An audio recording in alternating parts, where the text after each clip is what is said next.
Okay, we are live again. So I need to do my usual of getting people into the video, so into the stream, I should say. So got to just get a link. Uh, do, do, do, do, do, do. Right, we've got that. Copy and paste it in. Got a few places to post it now. Let's put it on the main drone doc page. Live now. Oh, can't spell live. Paste.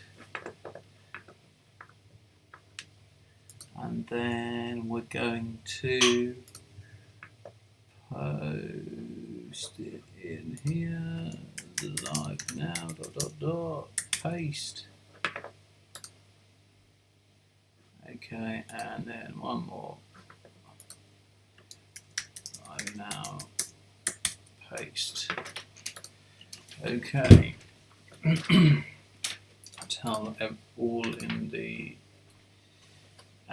Team Redfin, yeah, right. And let's see who we've got along with us now. Have to go to the live stream, right. 2 in so far. Just wait for some more people. I think everyone's out flying, if I'm honest. So I'm not sure who will be in or not.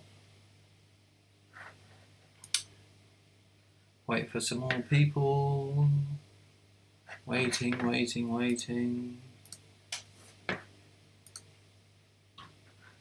2 so far. Any more before we get this started? I think that's as good as we're gonna get. So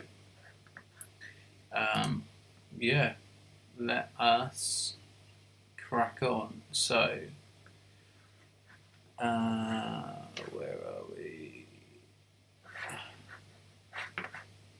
Here. Okay. So we got a few in. If you're in the chat, say hello so I know who's here and I know who's watching along. So go to my control system and let's get the camera on. Okay, sweet. Right, so today we are doing something a little bit different. I mean, the clue is in the title.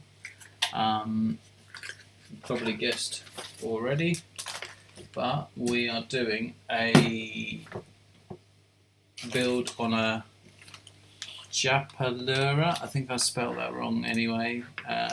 Yeah, I keep saying it's a Jalapura, but it's a Japalura.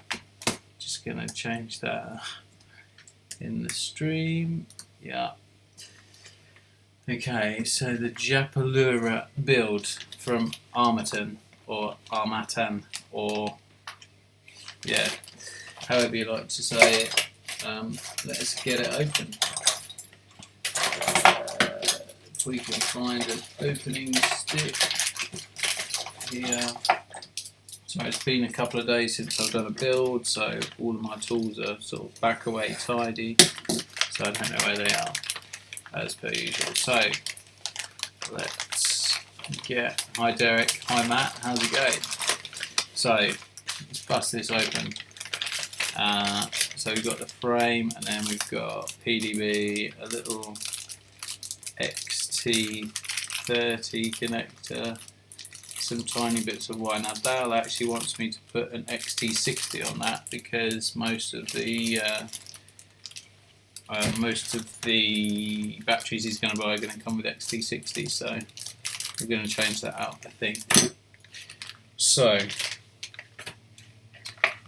that's the frame, and he is going to pair that with some of these why the hell not 30 amp ESCs.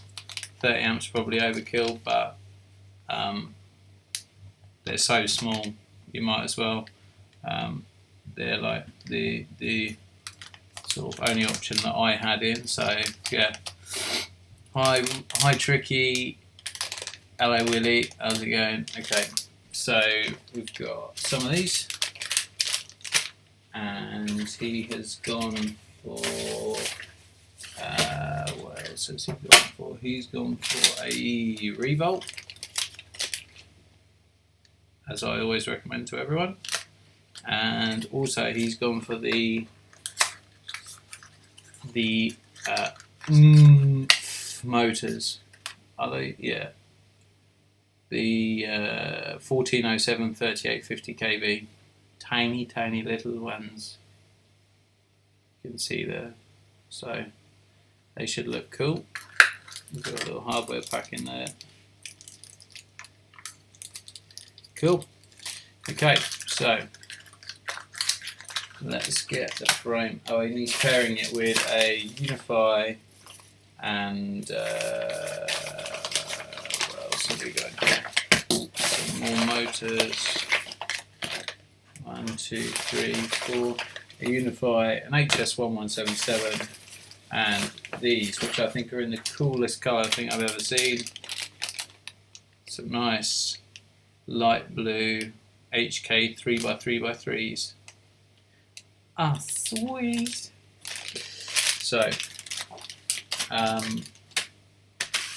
let's open the frame. Let's see what we got. Right.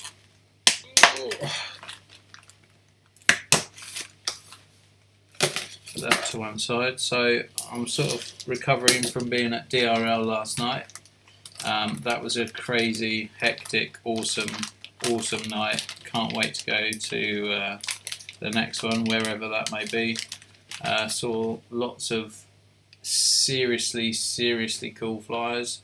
Obviously I can't give away the results because it's not been aired yet, but all I can say is the final was seriously close. So we've got the base plate there. That is miniature. I can't believe that the camera does not do that any justice at all. I mean, what have I got that I can show you? This is a Hobby King battery checker. So if you're familiar with one of these, okay, that's how big it is. It's pretty tiny. It's miniature. So I don't know how I'm going to get on with that in terms of being able to manipulate it as we want. But yeah, it's cool. So what have we got? So we've got some instructions here, bog standard instructions. Yeah. Okay. So let's have a look at what's in the other half. Let's move on. Our little demo. Right. Pop open the bag. What's the flex like? What's the flex like? The flex is like that. I would say for a 3-inch, virtually non-existent. It's obviously got more flex than normal, like a 5-inch, and I'm probably making it look quite wobbly, but I'm trying to display it. That's the flex. I'm putting quite a bit of force into that. Obviously I don't want to snap it, but yeah, I'd say it's bang on for a 3-inch. I would be surprised if the power that it's got and the weight it's going to have is going to cause any issue. It should be nice and tight. So, wow, let's see what else we've got. So, sticker, nice. Another sticker, nice. We've got the 2 frame side pieces. Let's check these out. So these are the 2 carbon sides. and then we've got, if I stick that there, let's see, if we open that, we've got some nice, I believe, alley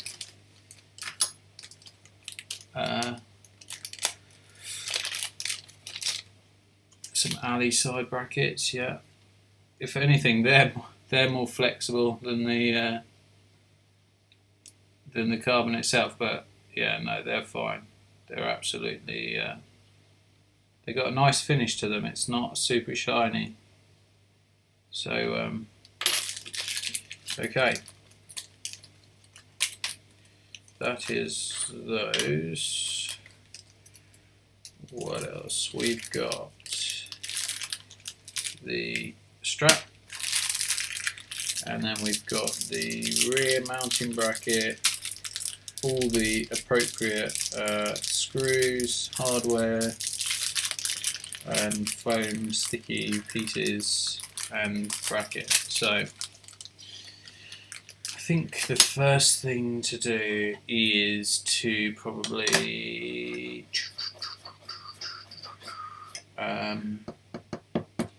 I think I'd like to see how the PDB is going to sit on this. So let's open this up. This is the Armattan PDB with the 5-volt out. Use that to power the revolt, and I think we are going to have shall we, I'm going to look at a picture for reference, because I don't actually know if it's better to have it coming out the side or coming out the back. So excuse me whilst I have a quick gander. So yeah,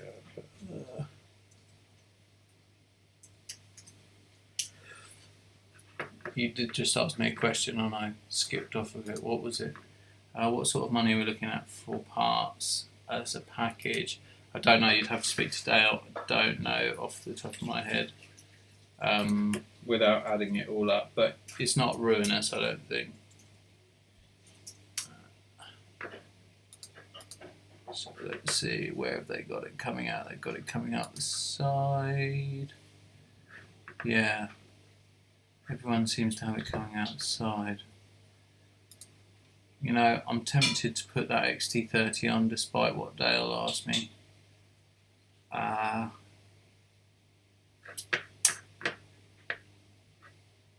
Yeah, I think XT30 is the way forward.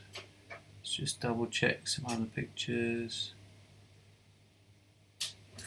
Yeah. Everyone's gone for the XT30.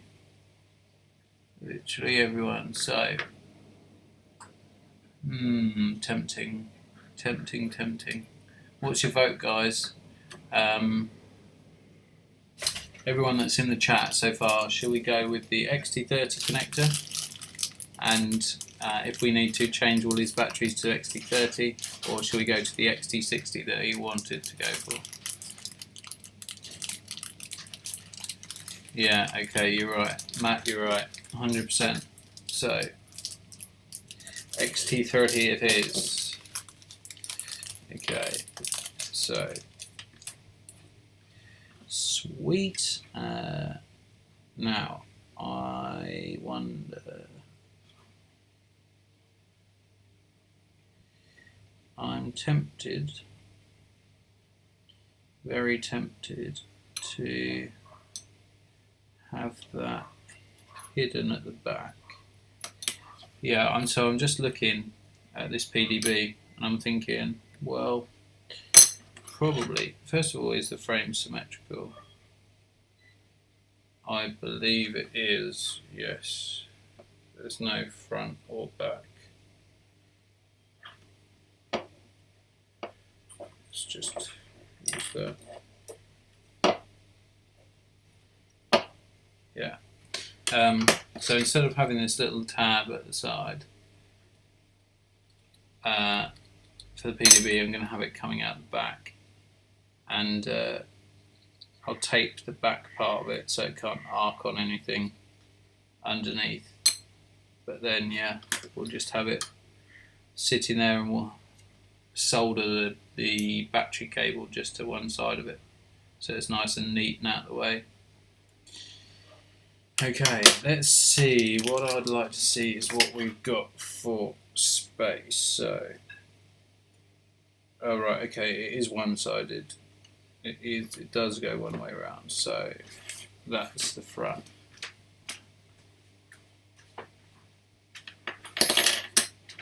No recessed holes for the PDB. No recessed holes for the PDB. Right. So let's stick that in, like that, and then I'm just going to get a gummy because that will give me the height of the revolt. Let's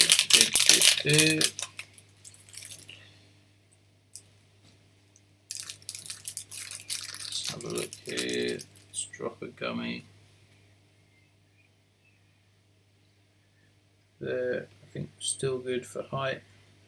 And actually, with him using the Unify, I'm tempted to use one of the super clean plates for mounting the Unify and receiver all together to make it super tight. So yeah, I think we're going to go down that route. So I like to have a bit of clearance with my PDB. So what shall we do? We shall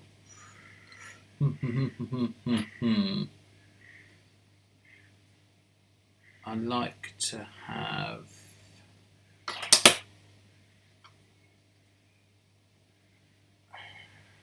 decisions. I'm just working out which way around to bolt the, like what combination of bolts. In fact, they did give some, yeah, see those standoffs are quite small, but I'm thinking,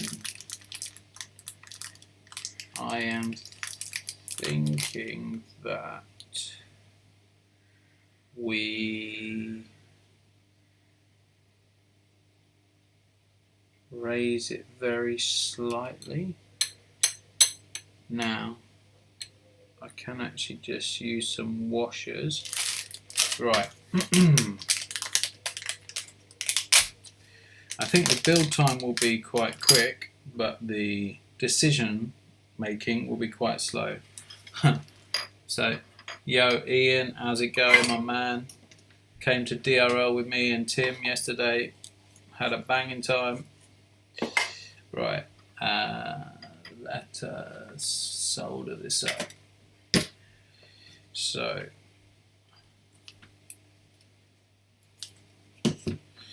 where's my third hand, I hear you ask? Here it is. So for those of you that have never soldered up a revolt or have yet to do it, first thing you have to do is select your voltage and your signal, whether it's inverted S-bus or not. So as we're using Tyrannus system, we're going to select 5 volt like that, and inverted comme ça. That's all done. Nice. So what else? We're going to flash it to make sure the board is fully functional. So I need my cable of destiny and plug this in the back somewhere. Just like that. Okay, and as anyone that's seen my videos before will know, I like to flash with RC12. I just find it to be the best firmware so far. If we're actually going to get a connection, TikTok.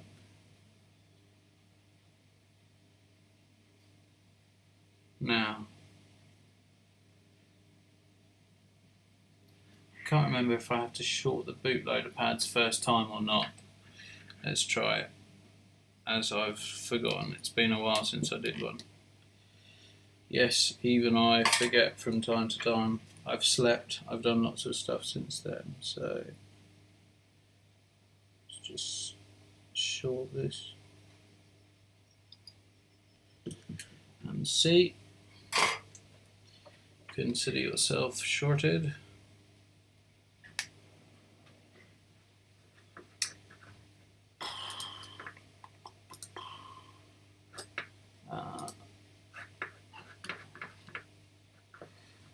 Let's go. The camera's really blurry and grainy tonight, so I apologise, don't know why. Select that.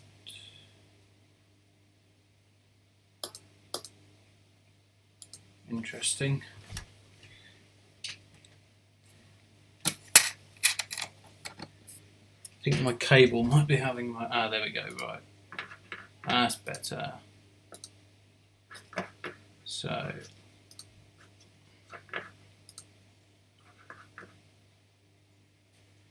you're having a minute there.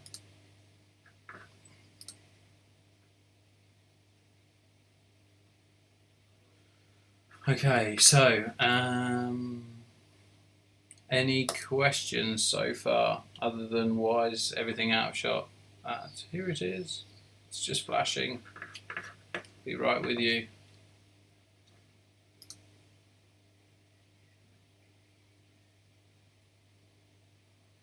Who have we got in the chat? We've got, looks like we've got, can I do participants? Yeah.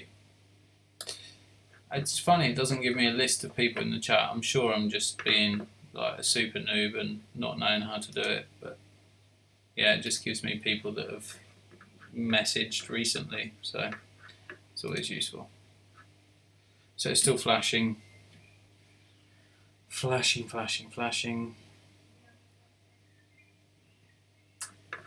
Jeff, how's it going, Jeff? What up, Jeff?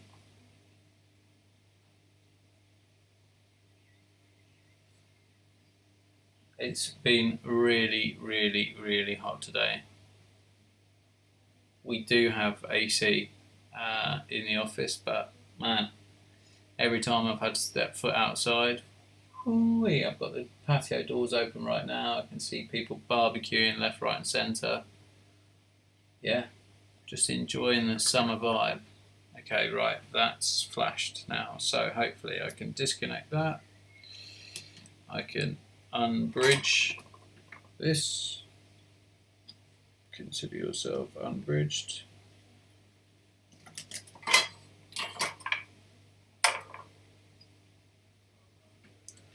And then we can plug it in and just check it is actually working.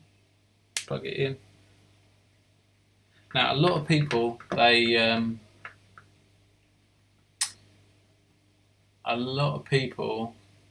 Matt, how's it going?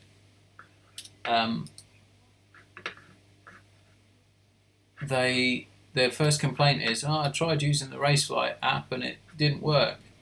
Yeah, you can't use the original Raceflight Chrome GUI. It don't work. You have to go to raceflight.net/RF1 beta, and then you can download the standalone configurator from there. Right, it's all working now, so I can unplug. Hey Harry, how's it going? I heard that you're a bad man when it comes to flying quads, so that's what the reports have been.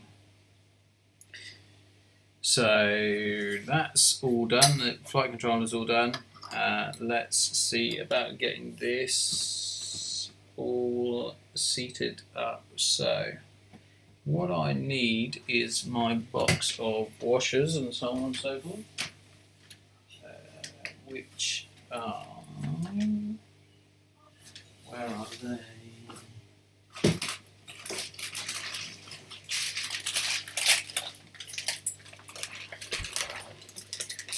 Let's have a look.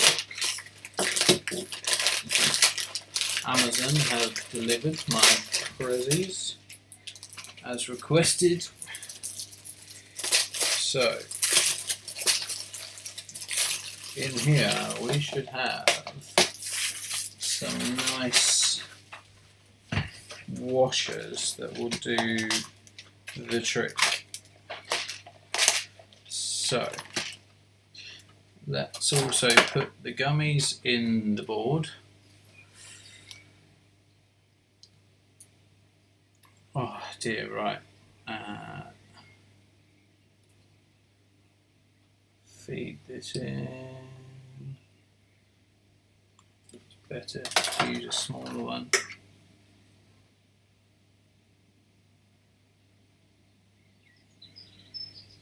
So Jeff, how are you liking your silverback, man? I see that you're all silverbacked out. So does that mean you've built it and you're all ready to go, or you built it and you've had enough? What be the situation? So let's get this in.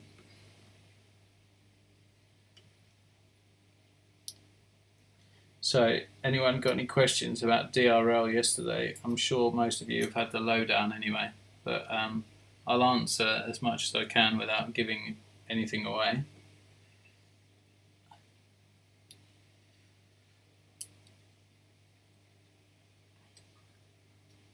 No, chat's all quiet. You have to remember there's a massive delay between the audio and or you sending me a message and then me replying, because there's a, I don't know however many seconds, but I think it's something like 10-second delay on the video. Swapped the BFF3 out and put DYSF4 in as, oh, bad times. How are you getting on with that DYSF4? It's supposed to be really good. And Matt, I can't believe you didn't make it. Damn, son. I mean, I was kind of expecting to like DRL, but they took it to a different level. Lots of excitement. Very, like it was kind of non-stop. Although there were breaks, it was just non-stop action. It was, yeah, it was totally awesome. If you get another chance to go down the line, do it. You gotta do it, because it was amazing. So this is going to be our stack so far without any spacers. Let's see what we're like for height. So still got loads of room as it stands. So what I want is some of these for the, oh no, actually we're going to go get rid of that. Can we do this? Will we have enough space? No, we won't. You bastard. Okay, not a problem. Yeah, the atmosphere was off the scale. Jeff, you've really got to try a revolt at some point. Trust me. I know people say it's hype, but trust me, these boards are legit. Race Flight 1, can't beat it. Well, you can beat it if you want to spend hours tuning, but yeah, out of the box it cannot be beaten, in my opinion. Anyway, so moving swiftly on, let's go for some of this. Excuse me whilst I just play around with different configurations as I'm just trying to see what's going to be best for the stack. So we can do that. Let's just screw them in all the way.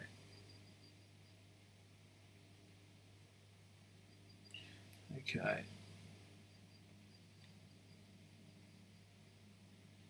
Yeah, Race Flight does have a PDB, but first of all, I don't have any in stock, and second of all, the frame comes with one which is just as good anyway. I don't think the Race Flight PDB is really nice. I do like it, but it's not groundbreaking. It's nothing that you can't get from a Maytech or most other PDBs. So yeah, that's why I'm not using that, and it won't afford me any extra space. I could have gone, I guess, for a 4-in-1, but again, I think we'll get away without it. So I'm just having a look at the size of these standoffs just to make sure we're good for space. So PDB, flight controller, top. Yes. Okay. No, still not happy. So I think what we're going to do is Real Flight got OSD. No, I keep saying Real Flight. I don't mean Real Flight. Real Flight's the simulator that we use in the shop. Race Flight does not have an OSD built in. No.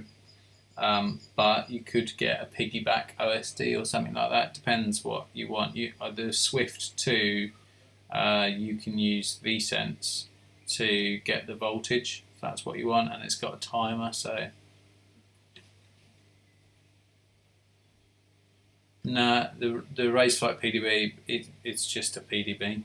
It's just a bog standard PDB. It's got 5 volt, 12 volt.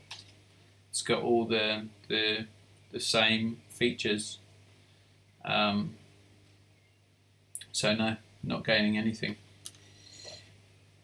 other than it all is the same colour, if that bothers you. But other than that, nope, it's all the same. So what we're going to do is trim these screws right down and make up a little rig. Okay, so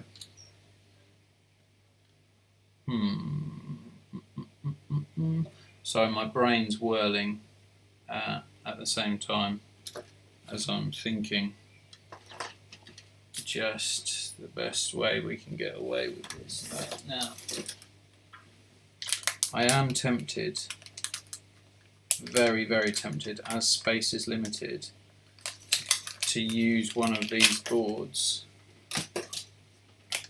in the stack. And for those of you that don't know what this is, it is the mounting plate for the Unify stroke XSR. Although we're not using an XSR, we're actually using, I believe we're using an XM Plus. I haven't opened it, so let's just double check that.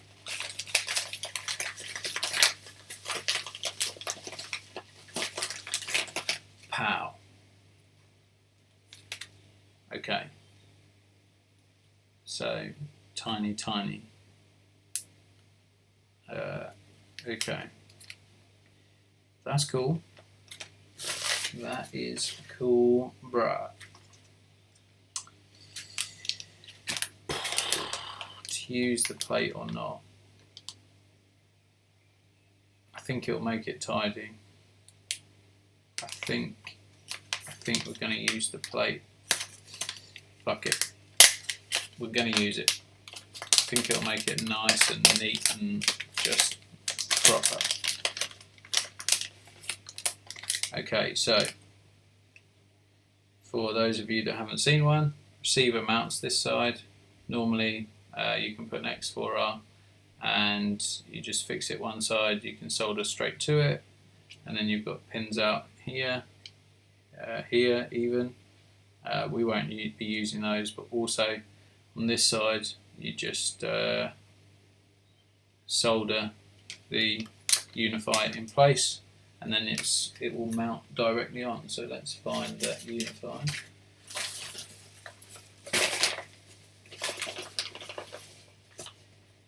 The Unify is here.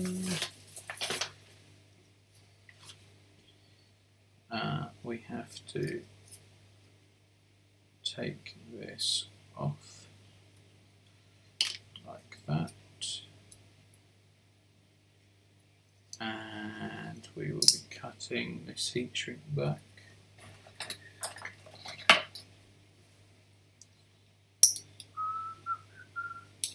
Do we need to actually? Yeah, we do. Yeah, we do. So I'm just looking where the solder pads actually are. So I think it solders. Yeah, that way around. Yes. Yes. Yes. Okay. What time's the steak going on? Steak's been and gone. Well, no steak for me tonight. I had a very late lunch, so I'm abstaining. I don't need to eat any more food. I'm sort of getting into that habit, like, of having a really weird eating pattern. So yeah, I'm currently not in the need for food. Blame Tim. He made me go without yesterday. He promised me food, and yeah, we ended up not getting. I'm so skinny. I'm wasting away. Right, so let's solder this bad boy in place. I need my third hand. Yeah, I apologise if I'm like talking in a monotone, but I have been at work all day, and I spend quite a bit of time on the phone, so I end up just talking. Then I lose my my pizzazz, shall we say? Right. So, let's get that in shot so you can see what I'm doing.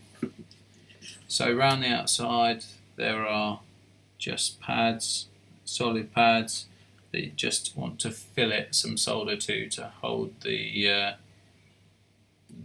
board in place. Let's see if you can see that a bit better. Move that over. Shadows just sitting on it. I will get some better lighting eventually when I'm not just ridiculously busy all the time. So let's heat this pad up.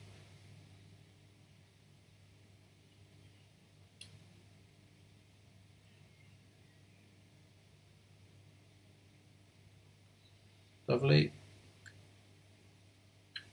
Oh, you still can't see it, it's out of shot. That's one done.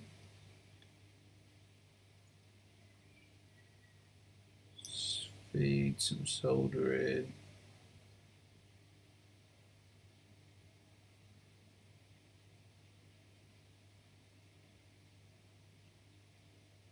Wick that in. Lovely.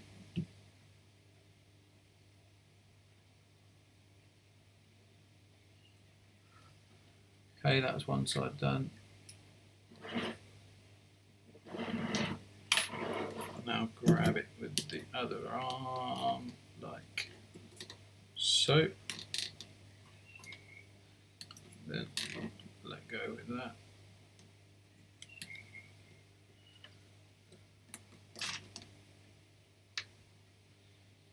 Yeah, I mean, all I can say is Banggood is shit. I have nothing more to say on that. Like, it doesn't surprise me that the stuff you buy from Banggood is different, because 9 times out of 10 it's ripped off.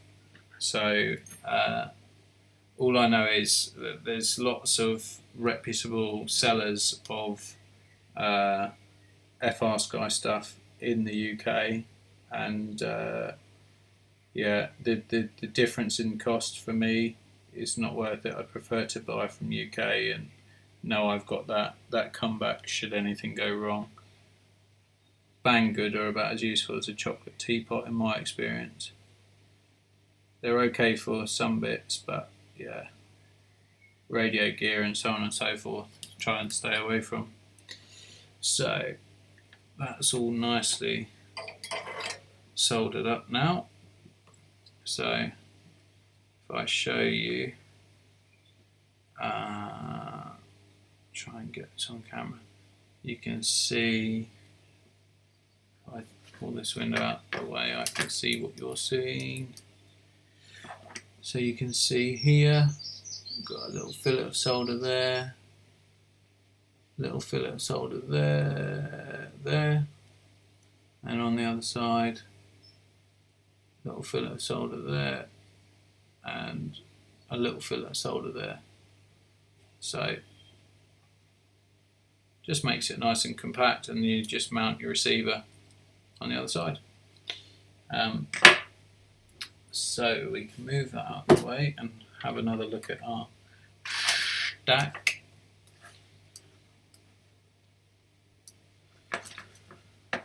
Yeah, no, appreciate that, Jeff. It's thanks for letting us know. It's good to know that sort of thing.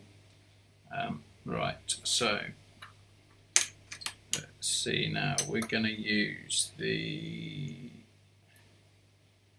mini standoff like so.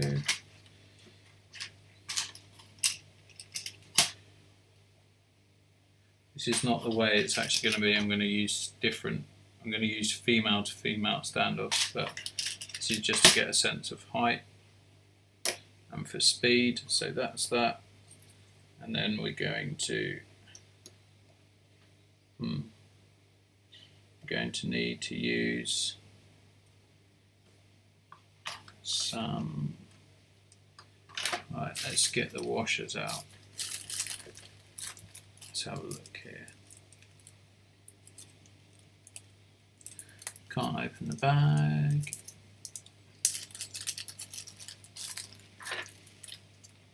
Okay, so I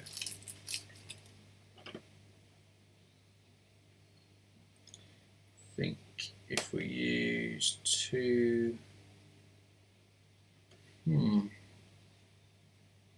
will 2 washers on each be enough for it to clear the board? I think it will.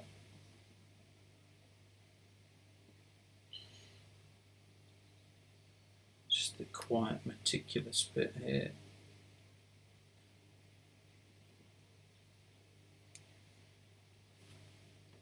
Once we've got the stack all sorted and appropriated, the rest is hopefully easy, although famous last words. So that's all of those like that.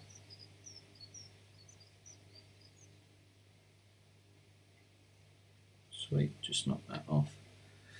Okay, magic pliers time, magic tweezers time. Let's see, magic tweezers.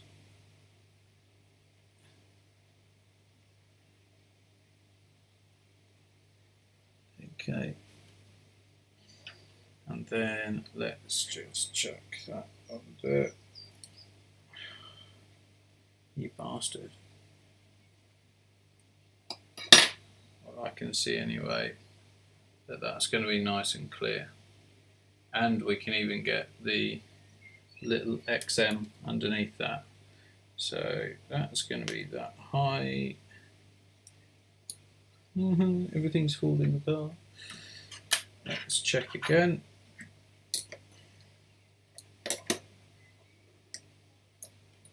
Loads of space. Absolutely loads of space. Okay. So let us get the PDB sorted out.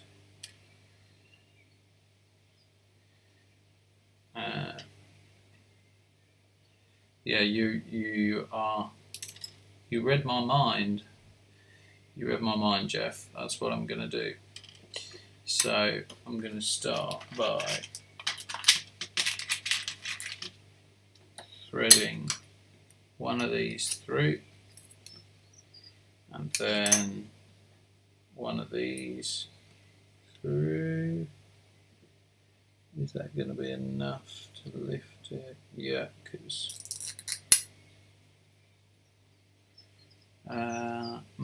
no. Let's think about this. Let's think about the. Let's think logically about the battery strap. So we're going to put a nut on here. So nut on this one. Sorry if it's out of shot. If I keep pulling out of shot, let me know. Do tell me and I'll pull it back in. So hopefully this will give me enough length for the entire stack. So first of all, we're effectively doing the standoffs for the PDB. So that's that. So will that give us enough? So front, yes, that's the front. So that will be the back. Yep, strap will definitely go in there. So the strap will go in there. Lovely job. Next up will be the small standoff.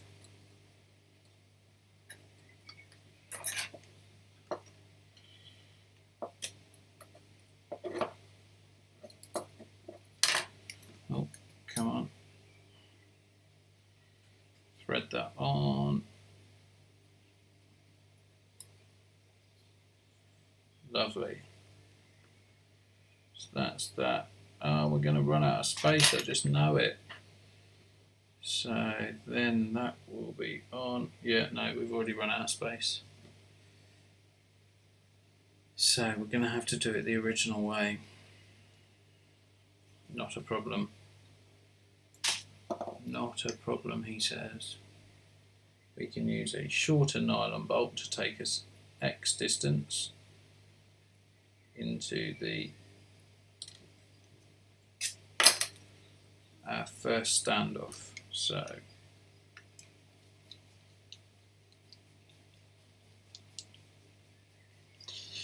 undo that, back that out all the way.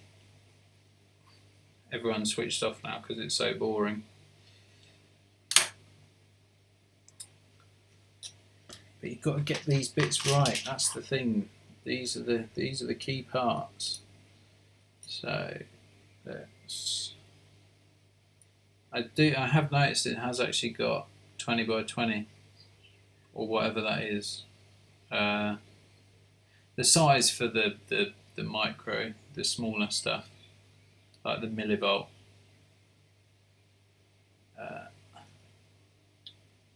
Come on. That's it.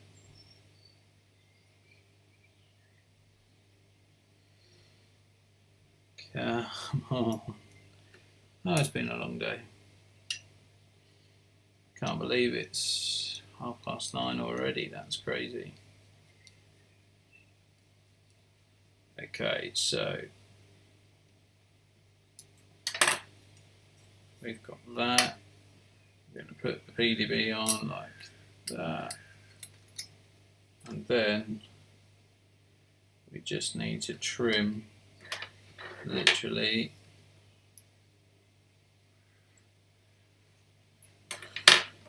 need to mark half of that. So now we've got that marked up, we can cut some more. Cleaning the car at the same time as watching. How are you cleaning? How is that even possible? How are you watching and cleaning the car? That's impressive. They don't call you Jan the man that can for no reason. Okay, so we've got our mark for trimming. Need to get my persuadey knifey thing. Persuadey knifey things here. This will be off shot, sorry, but needs must. So that's a 1.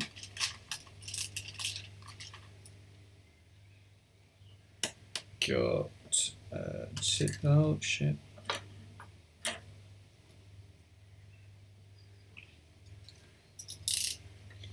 Okay, that is number 2. Oh, come on, you bastard. Number 2. 2 more to go. Oh, get rude words. Okay, number 3, trim down. Okay. And number 4. Okay. Lovely. Right. So. Okay, that's all those done. So now we can actually fit. No, before we do that, we're going to just mask up the back of that PDB to avoid it arcing on the frame, or shorting on the frame, I should say. So let's put a bit of nice vinyl electrician's friend on there. Lovely, lovely job. Right, so is that the front? Yes, it is. Yes, it is. So we're going to put the bolt on with a nylon nut as a sort of standoff. Who gave you the most beard envy at DRL? To be honest, actually, Nurk, aka Boba Fett, he's got a nice, like, groomed beard. Yeah, his beard game's on point. So probably, yeah, it would be him out of anyone. Not that I really get beard envy. It's a difficult thing to get envy about.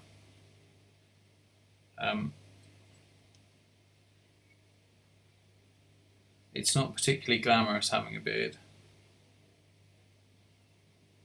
It's not a. But yeah, he did have his beard game was on point. But to be fair, most beards there were just as shocking as mine. So it was like, yeah, picking which testicle you'd prefer to have removed. You know, it's that sort of question. Might get you. Yeah, I don't know how to break this to you, mate, but you need to have hair to have a beard. I don't want to cast aspersions, but you don't come across as the beard type.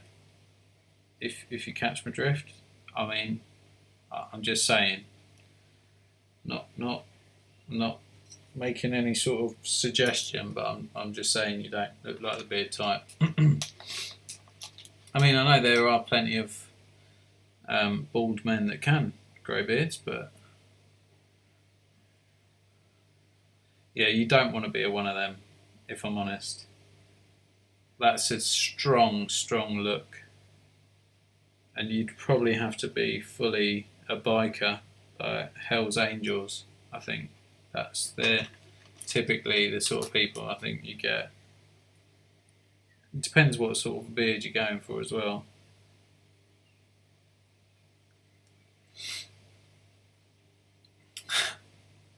Are you still on the come down, Tim, from DRL? Is that what it is? Are you still buzzing? Biddly buzzing.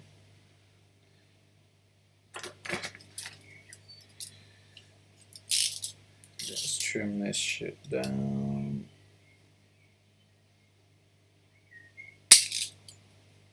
Alright.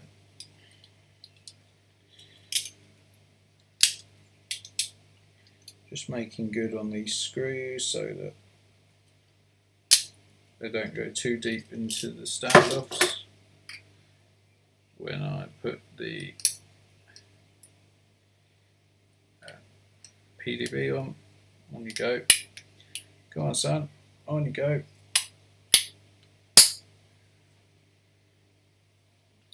Now that has left virtually nothing for the standoffs to grip onto, but I think it's enough. Tiny little nubs, but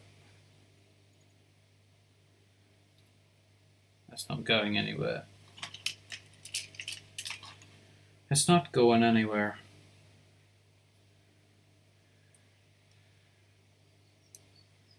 Okay. One more to go.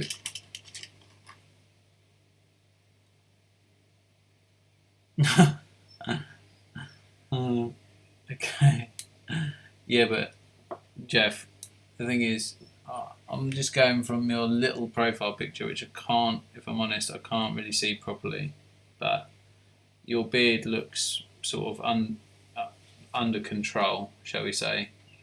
It doesn't look like you're not a full-scale beardist. What I would call a full-scale beardist. So, I think if we add in our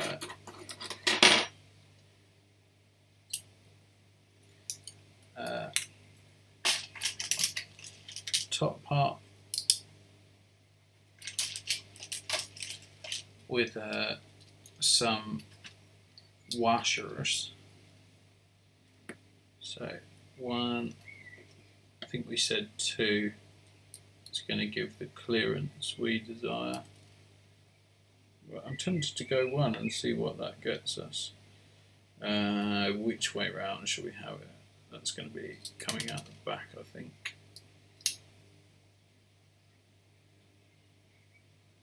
One's enough. One will be enough. Okay. Good to know. Looks like it's all going to work out just fine. So, stick that and our washer in. Come on. Washer, washer, gummy.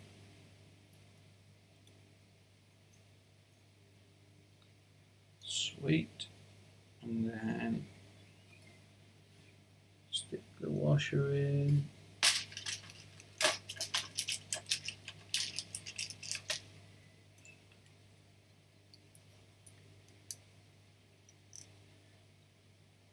Lovely. I think we're just going to have to trim a few threads down, but nothing severe.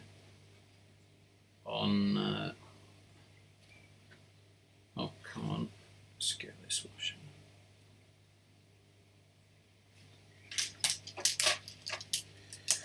Alright, so nice. That's going to be our stack. So let's just screw him down. See what we like for space.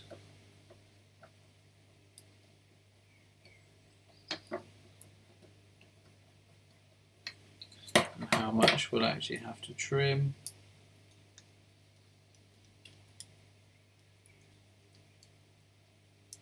Oh, we might not have to trim anything. Hold on. Yes, this through. Oh, maybe one just on this side. In fact, I think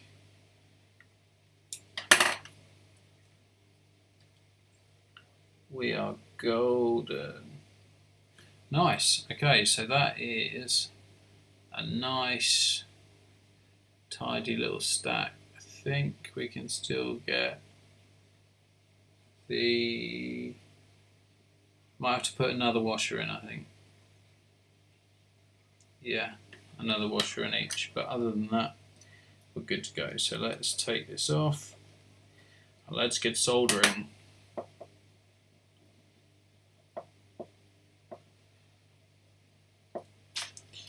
Okay, let's put these screws to one side because I'm going to need them.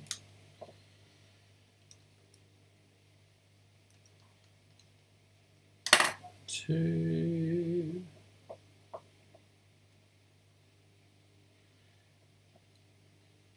Okay. Three.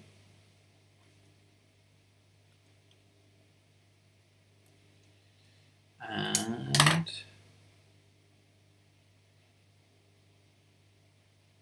come on, come on. 4.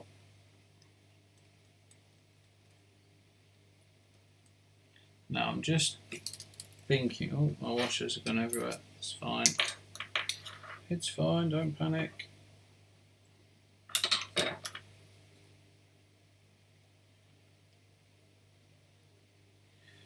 So, thinking out loud, I am thinking that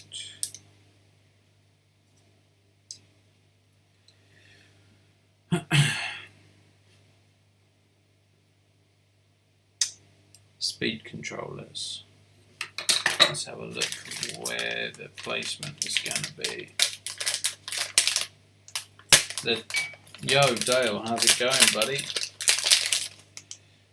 Yes, the jalapeno begins. So, I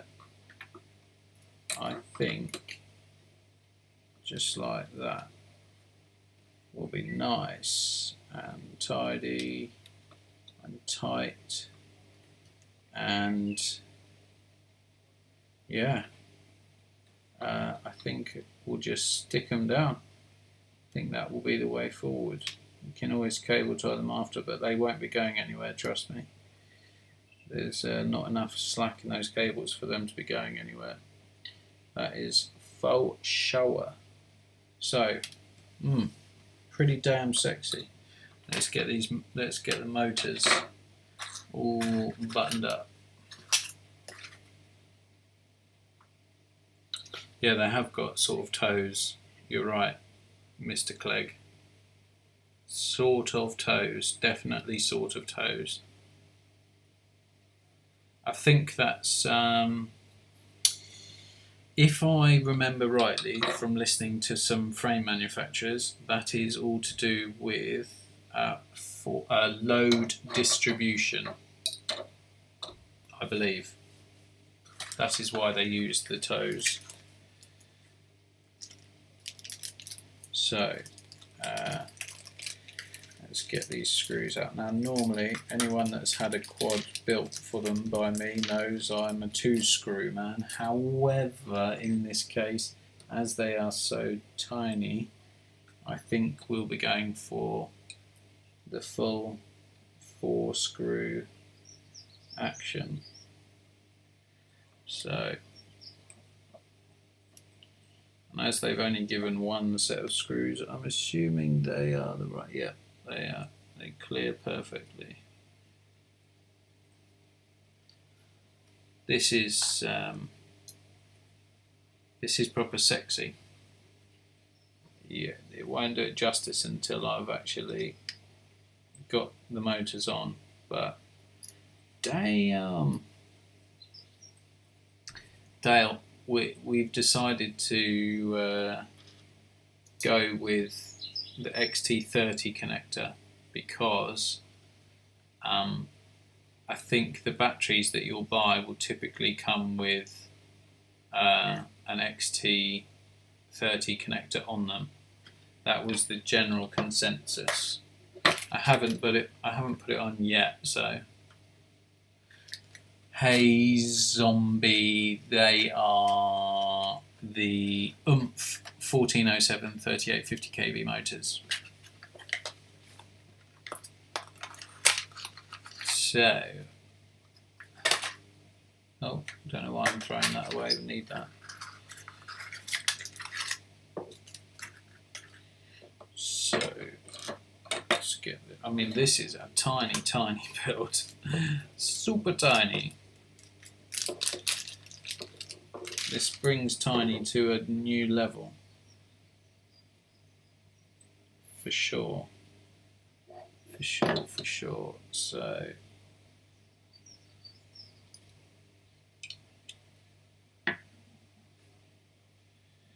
okay. Get these all screwed on.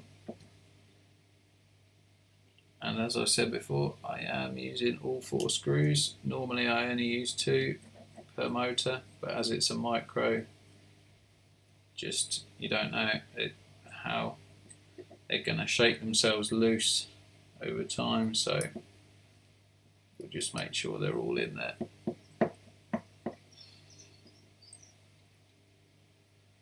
So anyone that wants to share the video on an Armattan page or Quad Club page, anything like that, please feel free. I could do with all the views I can get, so right. Well, the reason I do that, by the way, is just for balance, so that when I put one on, and as opposed to putting 2 on one side, it just, when I'm handling it, it seems to handle better when I'm manipulating it about. Just in case you're wondering why I went opposite corners. It's not a weird OCD thing. It's just I just found that I can handle the quad just very slightly better for those short moments that I'm doing it for. Hold on, we've got a spare screw here. Okay, we've already got our first spare screw, that's a bonus. So, next up.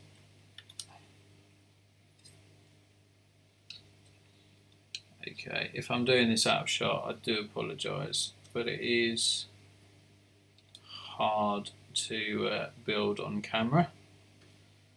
And again, I apologise for my monotone. This is my tired, been working all day, but still building his life voice.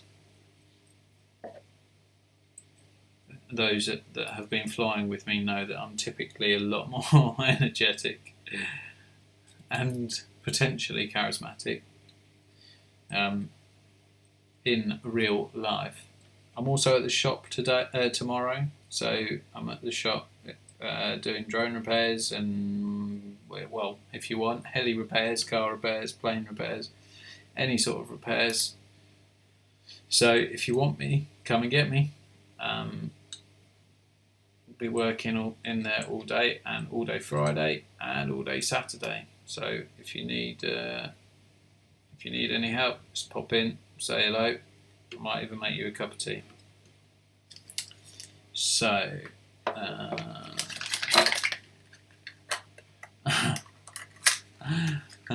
tricky. Make sure I'm soldering. Well, we're going to do some soldering now. I'm going to try and get a close-up just for you, so you can watch soldering technique. I know you must have watched about 1 million soldering videos, but we'll get the PDB close up, and I'll be soldering in and around these standoffs, so you can see what my technique is like. And if you want to get on board and have a go at doing something similar, then you can build your next quad. So let's get this done up. These motors are looking really nice, I have to say. Really, really nice. I hope these are going to deliver the performance that we are expecting. Can't see why not. It is supposed to be quite a heavy little frame, and the fact we're using a full-size board and so on and so forth, and a proper stack, and yeah, I guess we are making it quite heavy, but I still genuinely believe it will be pretty fast. So that's all the motors done.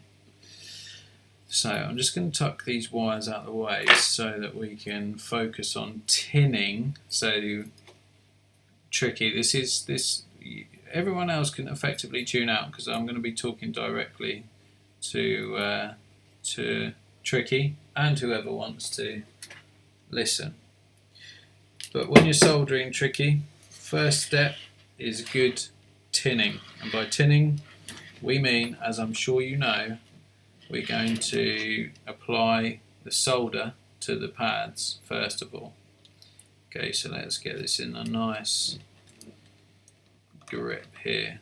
Okay, and you'll actually see me, as opposed to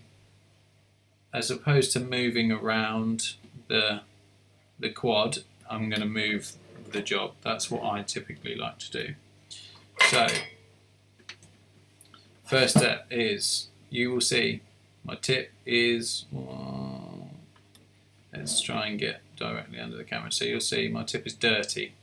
Okay, so I've got my cleaner here. Right, very well used. It is full of solder. Gonna clean the tip up. Okay, clean tip, nice clean tip. The iron, these are great irons. We're potentially going to start selling these in the shop. Yeah. Nice one, Dale. Funny man. So you'll see thermostatically controlled. This was relatively cheap iron, but everyone that's used this iron loves it. Okay. And if you consider the fine tip that I've got on, and you see what I'm about to do, yeah. So, tricky, if you are paying attention. Okay? So, what we're going to do is, in a minute, I'm going to apply heat to the pad, like so.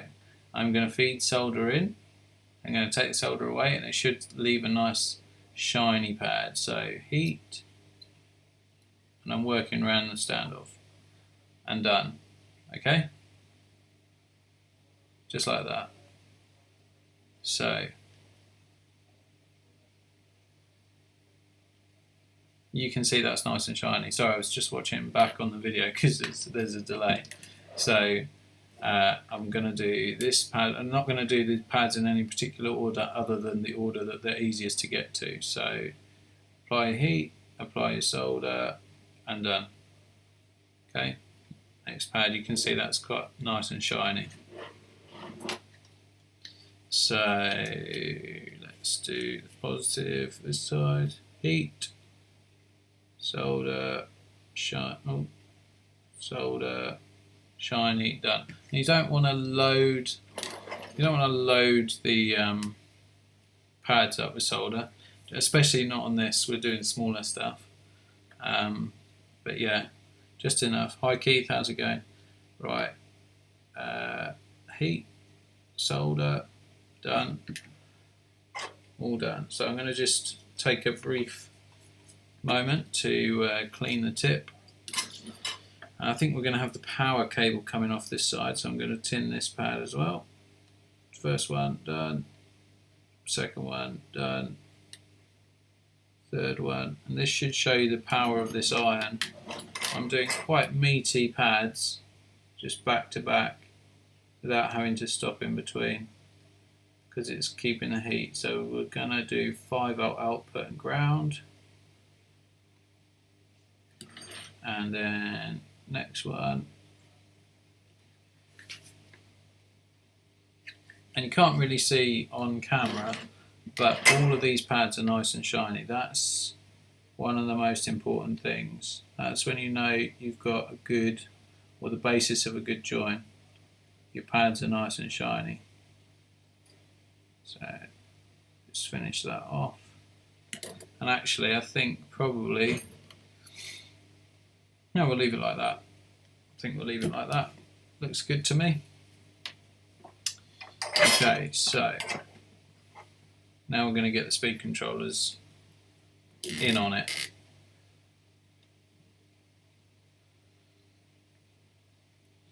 So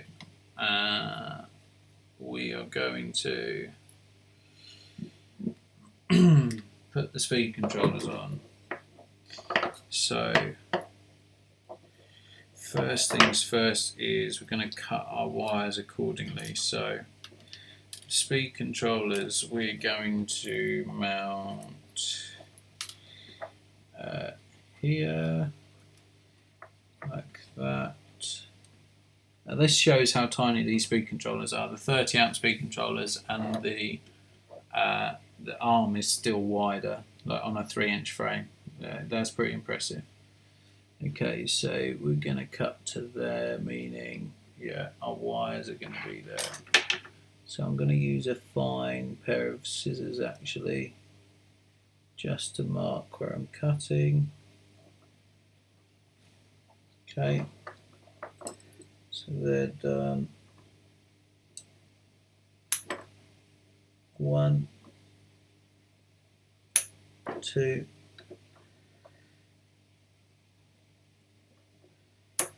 3. Lovely. So we shall tin that up, and before we forget to put the heat shrink on. Okay, let's solder this.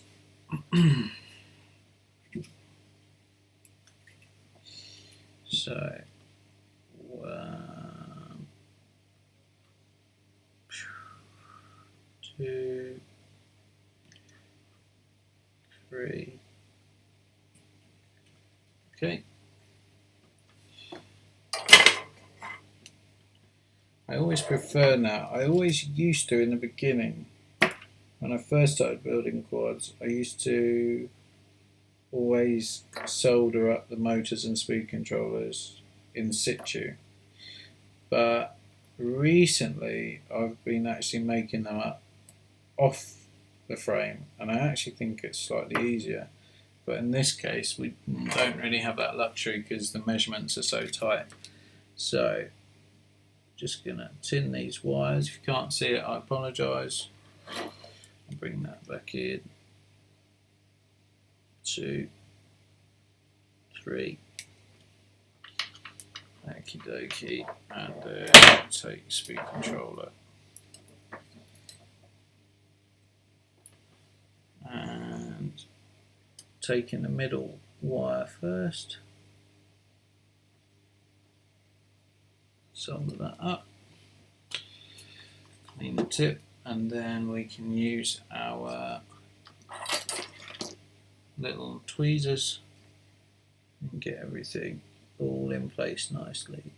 So that's the next one, and then number 3.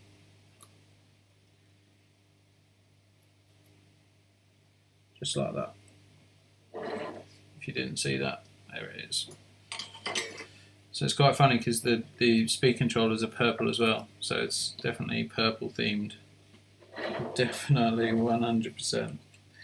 So keep this off to one side and add heat shrink, which is, now, who's seen the heat shrink? There it is. You're going to have to trim that down so it's quite tight.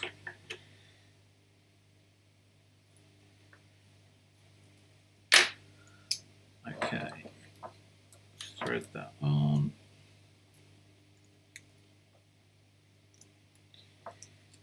Alright, so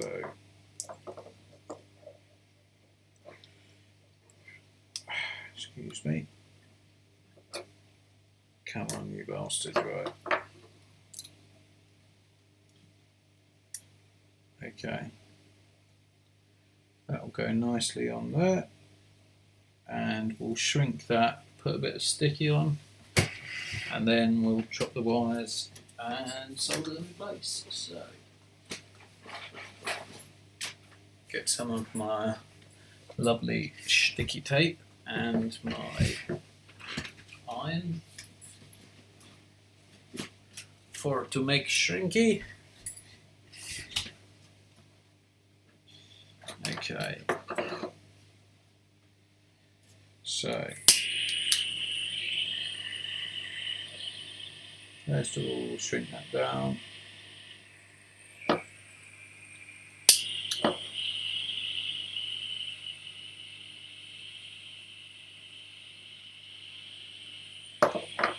Okay, and then the back of it.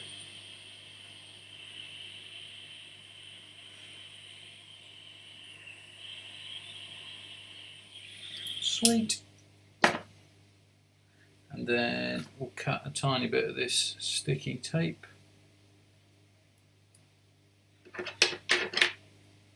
Just to hold it in place. It's easier to put it on now than it is after. Trust me. So stick that a little bit there. Like that. Yeah, I've had comments from people that have watched the video after the build, and they say, well, you should have done some research before you did the build, but that's not the point. The whole point of the live builds is that, like, it's something a bit different. It's not a perfect, polished, you know, let's make a sexy video. It's more of a come and join me for a play around, a sort of look at a first look, if you like, but a first look stroke build at what is a cool frame.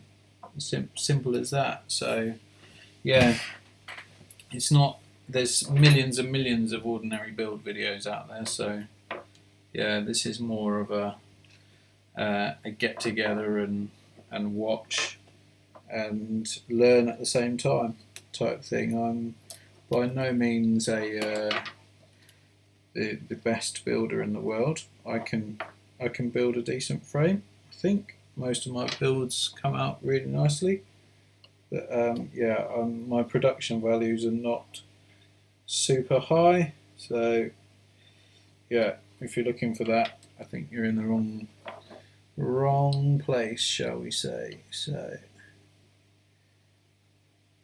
and I know what you're saying. Why are you using those scissors to cut the wire? Well, as it's silicon wire, I can get away with it, but also I absolutely obliterated my wire cutters the other day, so I'm having to cope for the time being. So strip the insulation back there, there.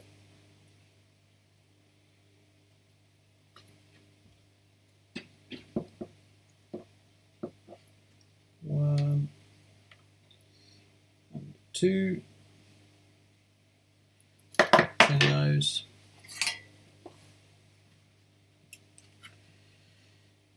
Okay. tin, tin. Lovely. Okay. So let's get that on the board. This is the hard bit, I think, is always getting the wires to go exactly where you intended them to go. That's one anyway. If you can't see what I'm doing, I apologise. I'm sort of in automatic pilot mode at the moment. That's number 2.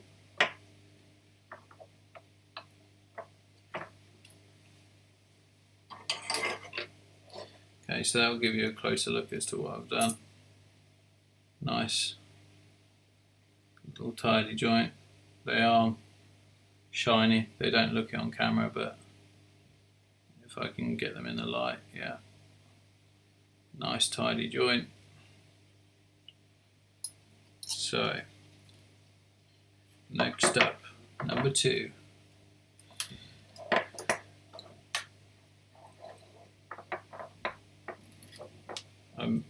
Yeah, this thing is gonna be nutty. Right, speed controllers, more speed controllers. Okay.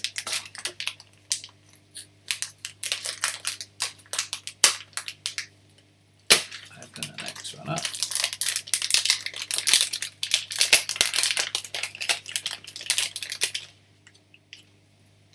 Take the heat shrink out before I forget, put it to one side, clear the rubbish away. Okay, right, so where are we going to go? We're going to go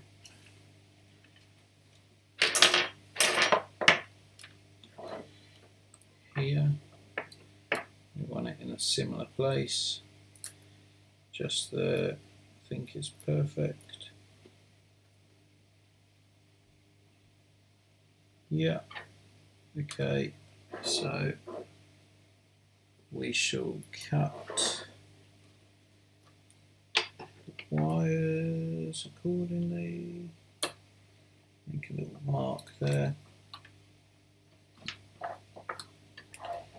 And then cut them down.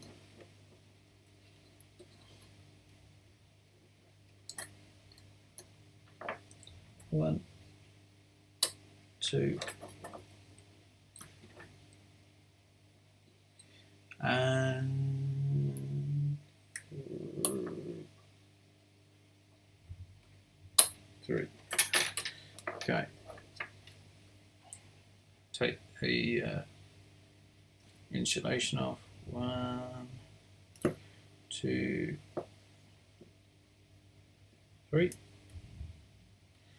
Sweet. You might love how small it is, but it's fiddly. It's definitely fiddly. It'll be worth it in the end because, yeah, I think it'll come out really, really nice. But man, I'm really hoping this is going to have some extreme poke. Tin these wires.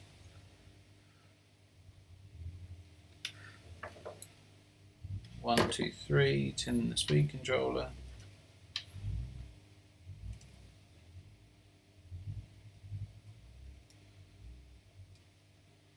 Yeah, it is definitely a challenging build. Matt, you're not wrong. Okay, so let's get this middle wire soldered. I always like to use the middle wire first because then it gives you a sort of anchor for doing the others.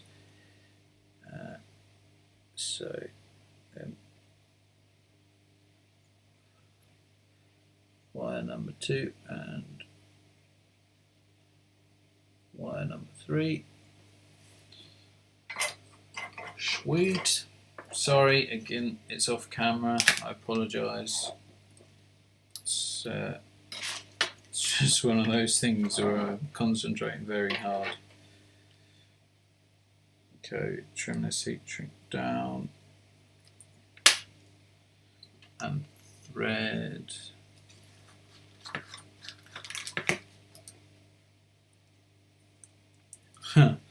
No, it's still challenging for me. I think I've got big fat sausage fingers, or clumsy fingers, I should say. So yeah, it's testing me to the limit. So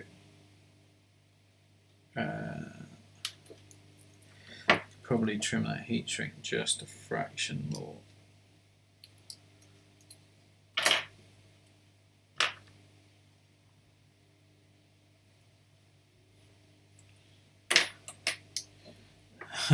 Tricky's been talking to Dale. It's gonna be insane. What's he said? Has he told you about the rocket motors that I'm fitting to it as well? The extra turbo boost motors. I think that was a good idea. A couple of Estes D motors should do it perfect. Most of you probably won't have a clue what I'm talking about.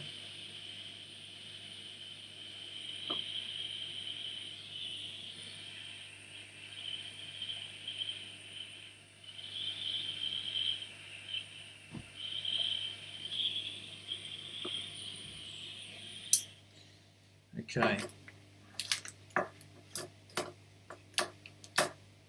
Dale, I hope you can see this weight saving that's going on. Like that, I'm shaving millimeters of heat shrink off all that weight saving, bruh.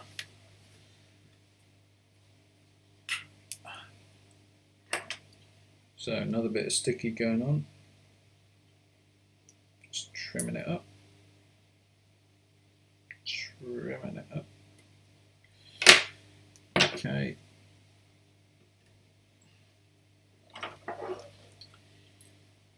Okay. Stick that bad boy down. Unpeeling this shit is always the most difficult thing. Oh,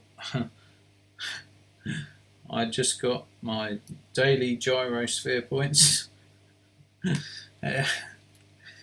I don't know if I've told this story on camera before. I most likely have, because I always use my phone for the recording bit. But when my wife was giving birth to my youngest, whilst we were waiting for the baby to arrive, I downloaded a game called Gyrosphere on my phone. And every day since then, which is coming up to 13, like a year and 1 month, every time at 9 minutes past 10, I get a notification to say I've got my daily gyrosphere points, just to let you know. So if any of you were wondering what that nice little message is.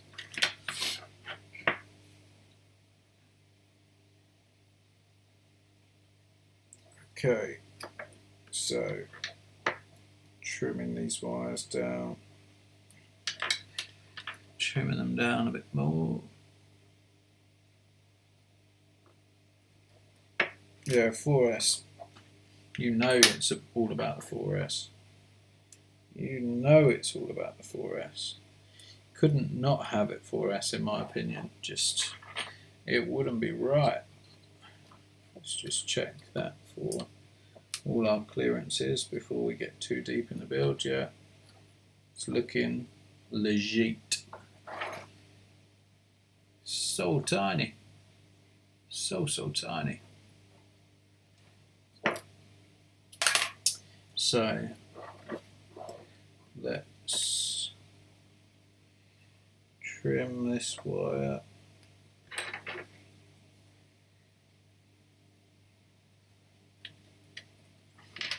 Yeah, sweet. So insulation removal, and then a bit of tinning. To be fair, that can go back a bit more.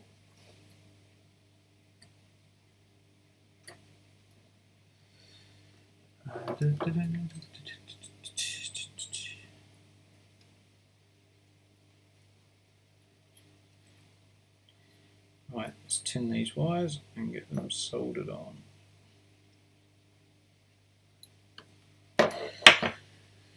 Alright, so solder one. Oh yeah, so am I going to finish it tonight? What a question. Well, we're going to have a go at, and I normally see how far I get before I encounter a problem or I'm passing out. But I mean, there's always potential, Harry. Never say never. I'm not a quitter. We'll go until we can't go no more. That's all I'll say. Dale, those batteries, what connector are they coming with? Because it might be worth investing in some XT30s. So yeah, because I think XT, if they don't come with XT30, which there was a consensus that we seem to think they might do. Yeah,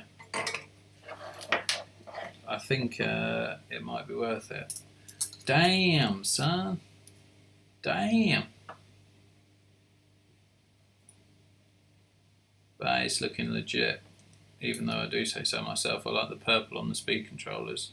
Just goes nice.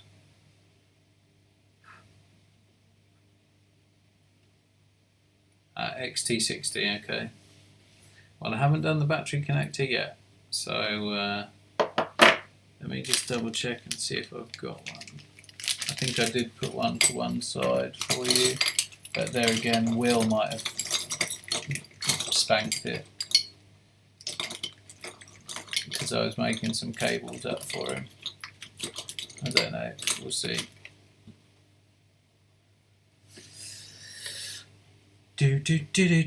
Right, next.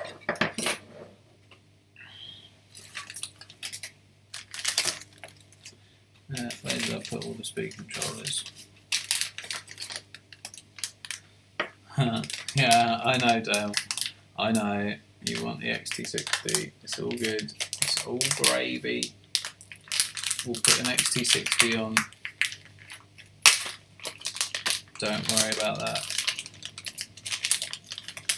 I've got your back. So, let's do this rear. Okay.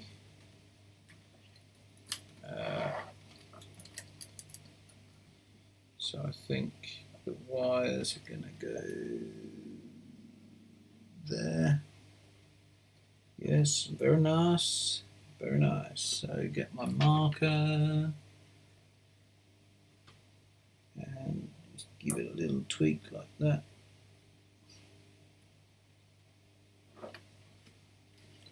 Did that mark it? Hopefully it did. Yes, it did. So now we just cut them back. Okay. Okay, so both of the batteries are XT60, so it'll be an XT60 we're sticking on, which is all good. So, got some wire tinning to do.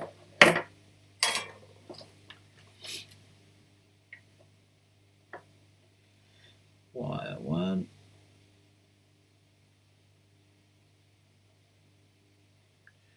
Wire 2. Wire 3. Lovely. Sweet. Okay.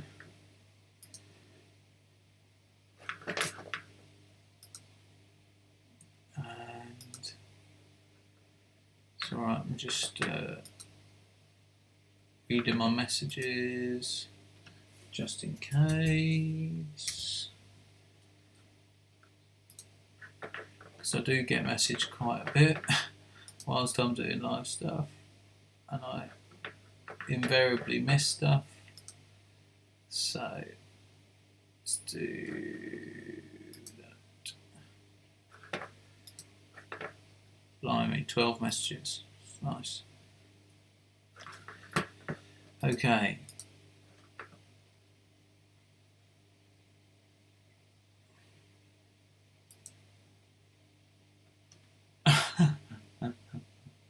Oh, you are wrongin'. Tricky, you are a wrongin'. Mate, surely fuck Pornhub, it's all about your missus. Surely you just need to put some moves on her, no? I probably shouldn't have said that out loud, so she's probably hearing. Tricky's gonna look at porn. Just saying.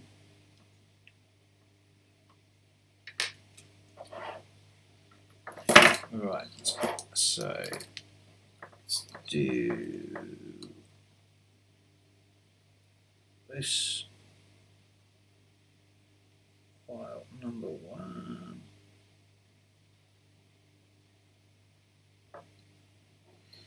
Okay, and then we'll do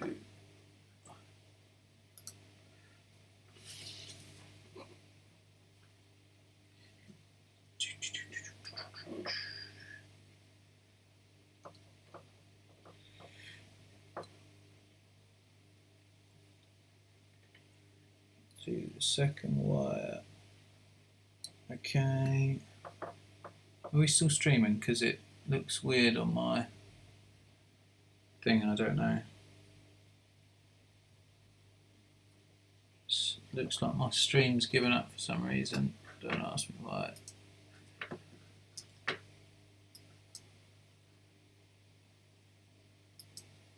Yeah, we are. Oh, malfunction. Okay, right. Don't know what that was all about. My computer had a moment. Right, did anybody see what I did? Right, I've got it. I was going to say heat shrink.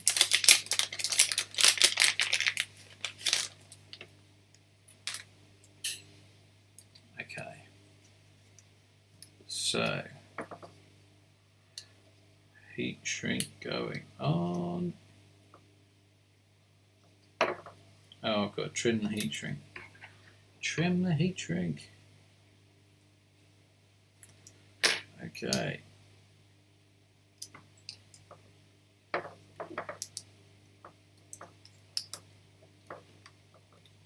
Sweet. Okay, and now we shall shrink it down with our shrinking machine.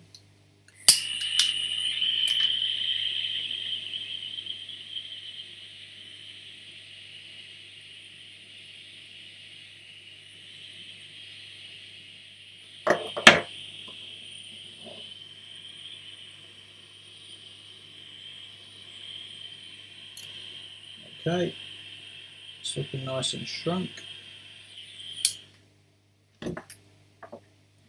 Twist that cable up so it's looking nice.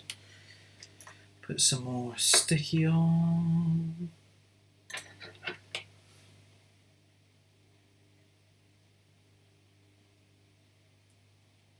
%98 leather.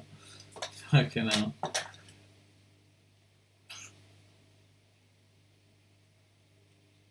Okay.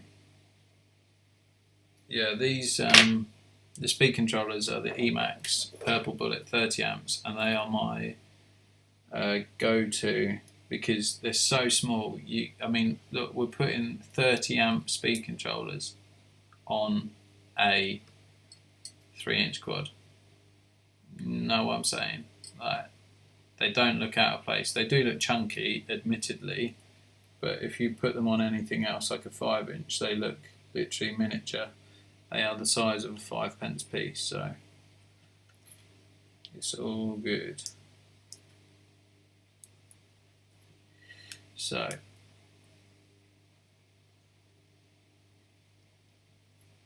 oh, fuck off. Right. Okay, the sticky is on. In place, nice.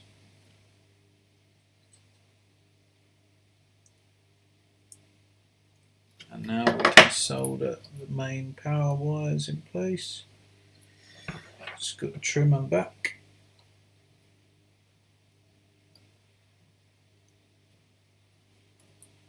Number one.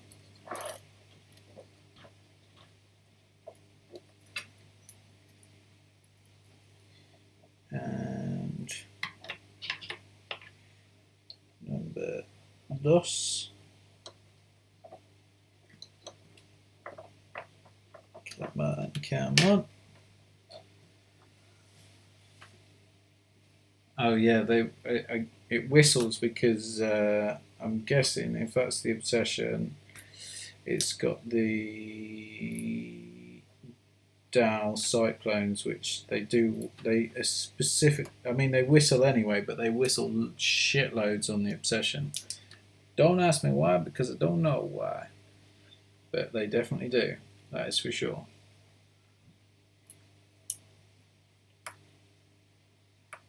No, Jans won't whistle anymore now that he's gone to Gem Fan.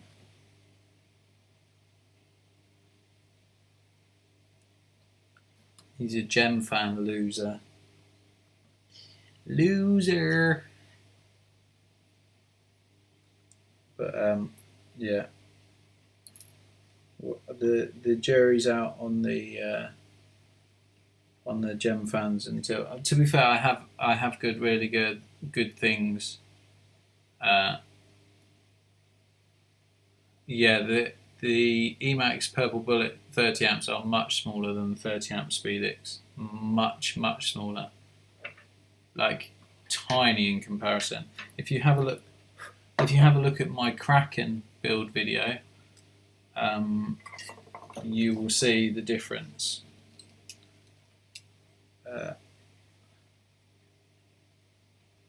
Because I was originally the Derek, the guy that I was originally building the frame for, originally wanted the Speedix 30 amp. That's what he bought. But when I got to it and said, well, hold on, you can get these substantially smaller ones for a fraction of the cost, like for cheap, I should say, then yeah, it was a no-brainer. Why is this not playing the game? Play the game.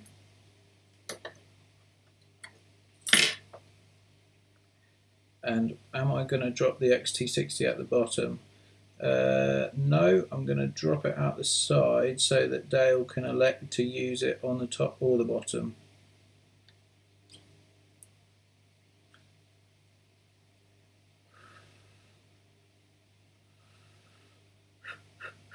Right, okay, just playing the game now.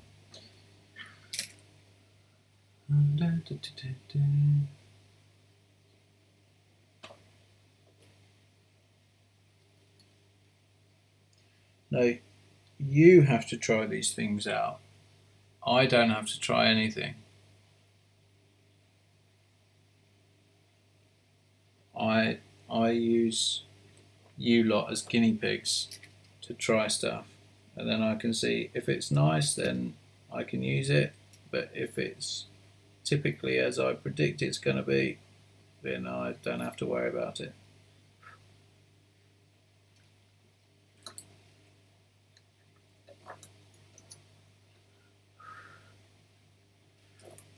Right, that's number 3 done. Time for number 4. Oh, you thought I was... No, that's going to actually be covered up, I think. I might put a bit of tape on it. Harry, we're not using that. The PDB's got some space for the power cable to come out to side.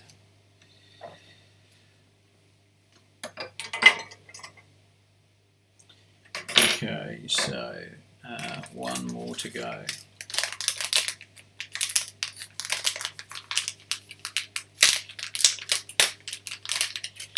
Okay.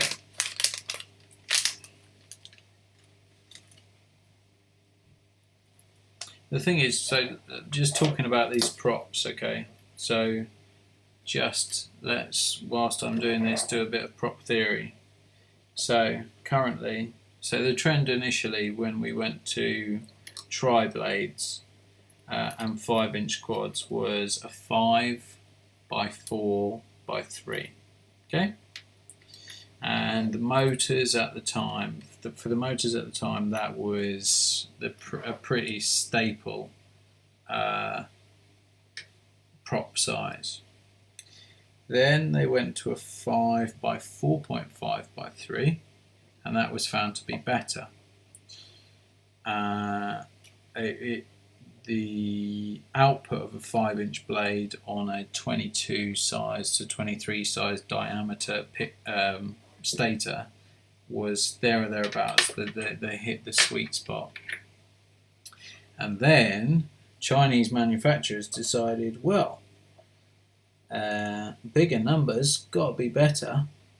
So they started coming out with like, so first of all, I think, I don't know the exact time scale because I don't pay that much attention to it, but Cyclones, so Dowprop were the first, I think, to come up with better than a 5 by 4.5, and they went to 5 by 4.6 because that's a million times better than 5 by 4.5.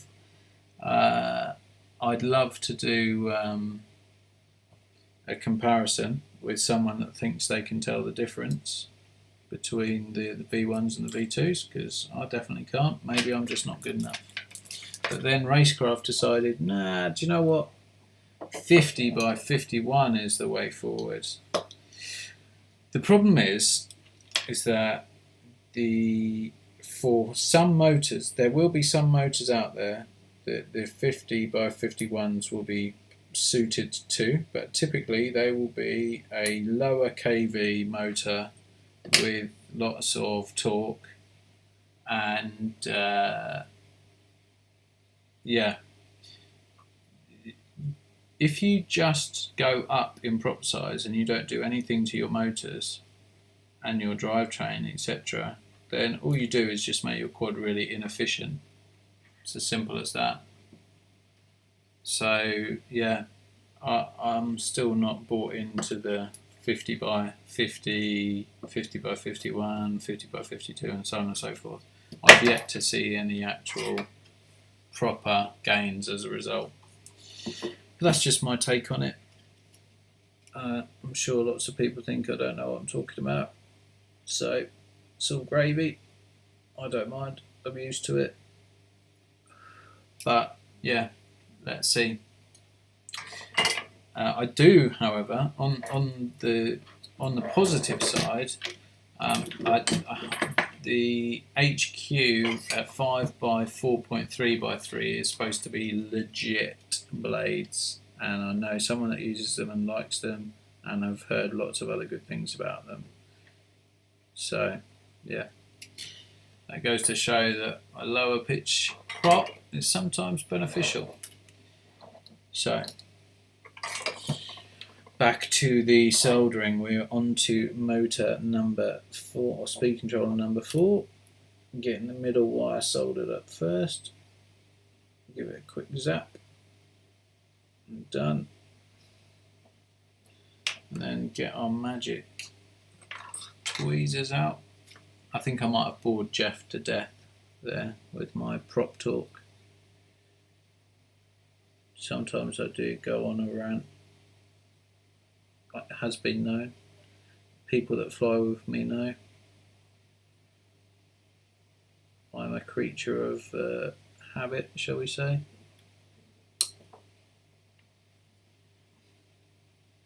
And unfortunately, I do also get criticised because it's like people think it's got anything to do with the stuff I sell in the shop. It's got fuck all to do with what I sell in the shop, because what I sell in the shop doesn't make any money, so it doesn't actually make any difference whether you buy it or not. But I'd just much prefer, especially the people I fly with, I'd much prefer they fly with quality gear and get the most bang for their buck. But you know, it's like Ian said, we've got to try new stuff. He persuaded me to try cyclones. I love cyclones. Do I want to change my props all the time? No. I want to keep the same prop because I want that. I want predictability in what I fly. It's not about power. It's not about power. It's about efficiency and the power to efficiency trade-off. If I'm getting 2 minutes effective flight time with a 5 by 4.5 by 3 prop, I'm going to get less flight time flying in the same way with a 50 by 51 prop. It's as simple as that. It's simple numbers. Bigger pitch prop, more current draw, less time in the air. Simple as that. The motors can handle it. We're now at a stage where the motors can handle it. Like, you're not doing damage to your powertrain, but 2 minute flight time is not a lot, and I don't want it to be a minute and a half flight time.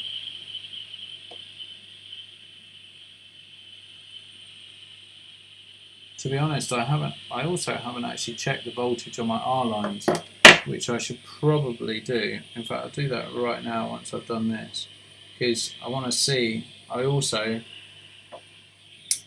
not sure if I'm sold on the R lines yet, because the performance, I know there's some bedding in to be done and so on and so forth, but I don't think they're massively different to my Achis or ACs or what did someone else call them? I can't remember. ACs, yeah, something like that, but I like Achi.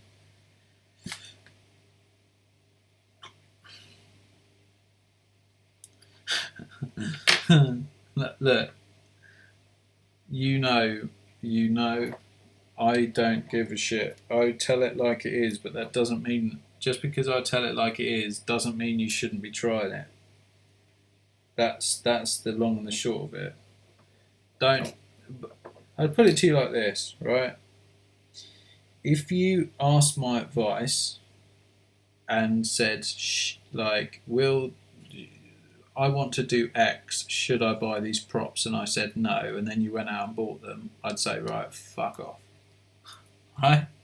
However, if you say to me, I've got these props and I can't wait to try them, I'm like, fuck yeah, I can't wait for you to try them either. I'm very interested to see what the results are. So don't take it the wrong way. I'm happy that we're getting some variety. I want to see what they fly like. They might fly better than cyclones, and if they fly better than cyclones, and all of a sudden there's some magic efficiency that's come from nowhere, fuck yeah, I'll be buying the same bloody props. I'll be stocking them, no doubt.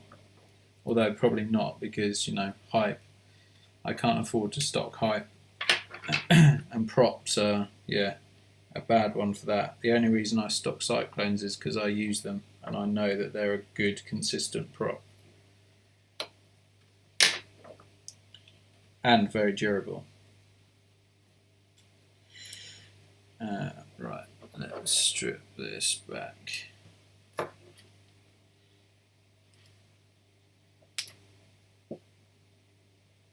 Oh, right.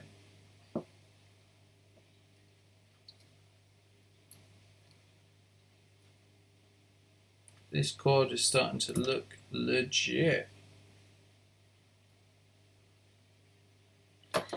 Okay, gonna tin these wires up, boy. Tinning.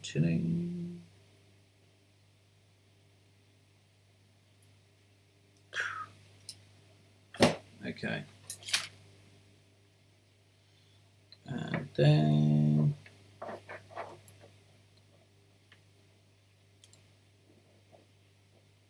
come on.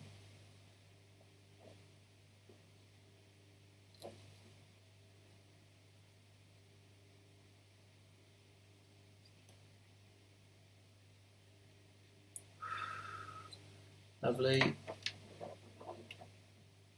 Okay. And one more to do. Spin around and apply the heat. Okay. Sweet. That is awesome. That is super, super awesome. Tiny mini power quad. Yeah. Dale, if you're in the chat, are you going to be having the battery on the bottom or on the top? Be handy to know, if possible. Right, so that's the front, that's the back. We need to make up a little power lead for the revolt. Power. Do you use caps on my builds? I do sometimes, and I am trying to get more into the habit of using caps. I won't be putting a cap on this one to start off with. If it needs one down the line, then we'll happily fit one. But yeah, I just don't think the current is going to be particularly rampant. I don't know that. I'm only guessing. I could be way off the mark. But yeah, no, I think it'll be okay. Okay, so I want to keep some of this for.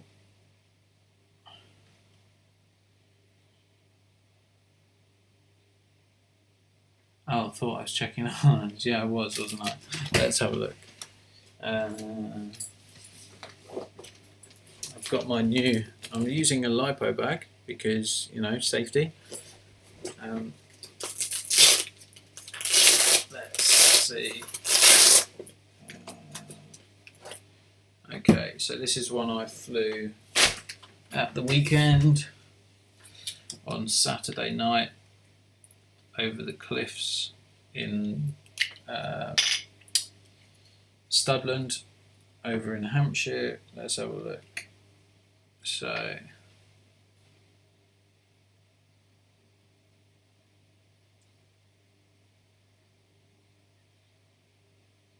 yeah, they're the same. They're the same. I'm going to use them for a bit and see how they bed in, see if they improve over time. Like to be fair, my Achis did improve over time, but yeah, I'm not convinced that our lines are all that, because I flew for the same amount of time that I fly with my Achis. I had the same amount of punch, I had the same sort of everything. So it does show you how good the Achi batteries are, though, or the ACs, however you like to refer to them. And those R lines are seriously expensive. So, yeah.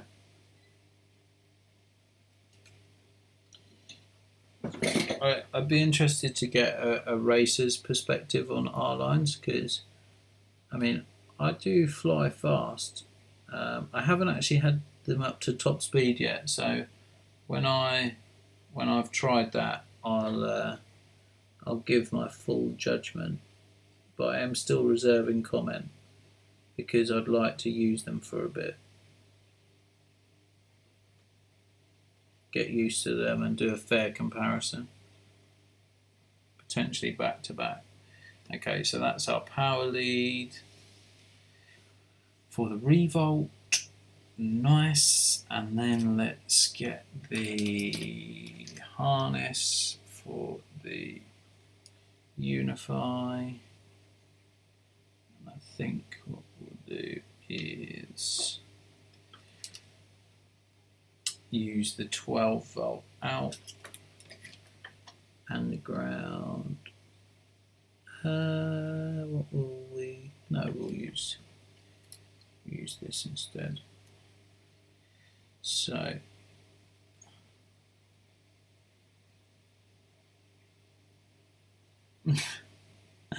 yeah, nice. Oh, those cables are quite long. Okay, they can get trimmed back.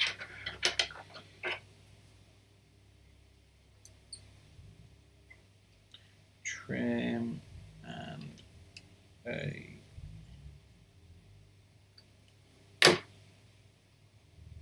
trim.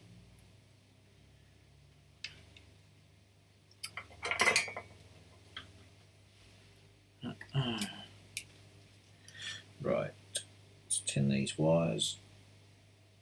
Tin 1, tin 2.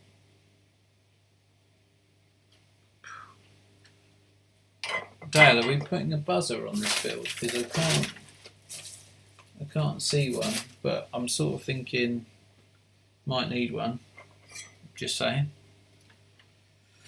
Okay.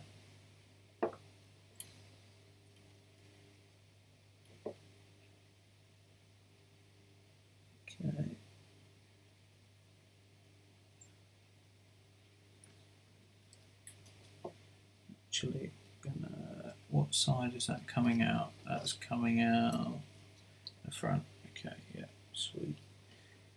Solder that there.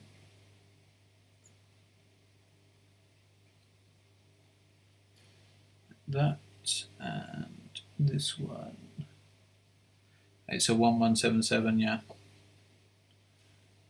It's the frame's got provision for a full size camera, which is lucky.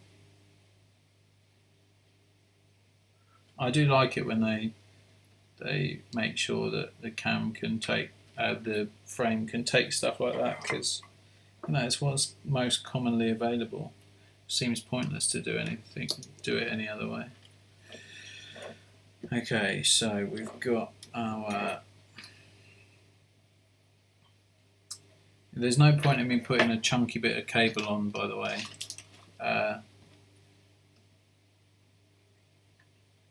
Dale, I'm just going to put. We've got some 18 gauge here off the speed controllers. That will be enough, because you're not going to be pulling mega amps, and the cable that they supply is tiny in comparison. I don't know where I've even put it now, but yeah, I think they supply. What do they supply? There was 2 lots of it. They supply. No, that can't be right. I don't know, but it was fucking miniature. The cable I'm supplying will be fatter, so.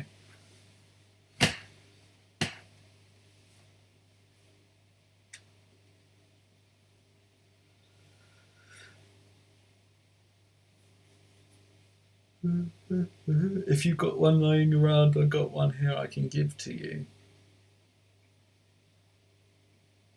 What do you mean? Give what to me? You've already given me a camera. You gave me a camera, bruh. Camera's right here, bruh. Boom. Just gonna go in like that. Yeah. Right. Concentrate. So we're going to buzzer. Yeah. Well, yeah. I've got to find somewhere for the buzzer to go, Matt. That's the main thing, and I'm also trying to see what length of cable we should be putting on, because yeah, I don't know, it's hard.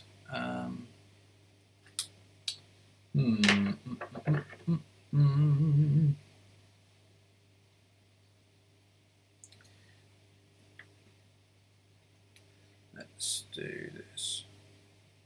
Oh, a buzzer. Oh right, yeah. Sorry. Okay. I'll get with the program in a minute. Yeah. Duh. Yes, I have got a buzzer. I can fit Dale, and I appreciate you've got one lying around, but I will fit one. I've got a brand spanker here somewhere. It's only $1 million. Yeah, I'm slow to catch on. It's alright.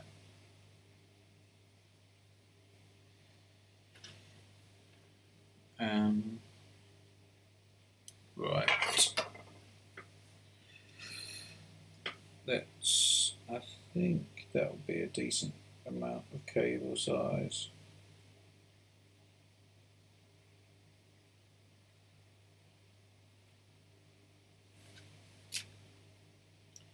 That's what I've got anyway. I think I'm just looking.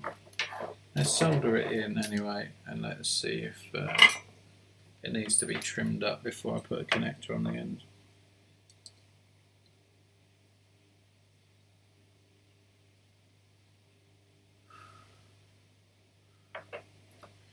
So that's that,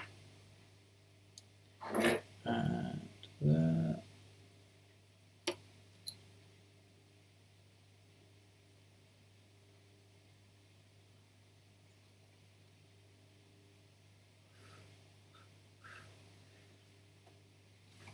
Okay. Yeah, I'll make sure I don't forget to remove the label before watching.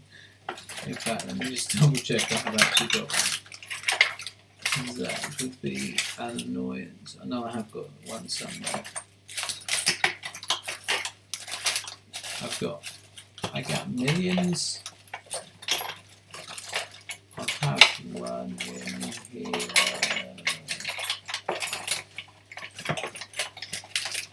It'll no doubt be in a Tingamig bag.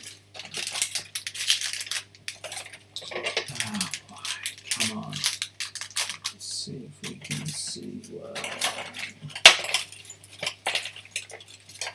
No connector, no.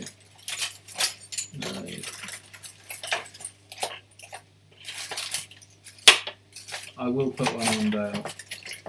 I will put one on, but I haven't got one right at this moment in time.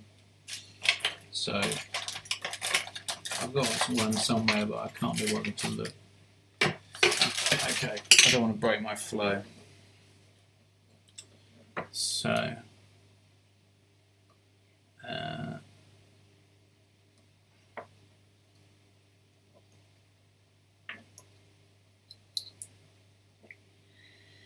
alright, so we have got VTX, we've got power supply for the Revolt. Let's get the Revolt soldered in, not soldered, fitted. So we are going to put an extra washer. I know what we're going to do. We're going to find the little deceiver, which is around here somewhere. Deceiver. Has anyone seen the deceiver? Here he is. Okay. Now, I wonder if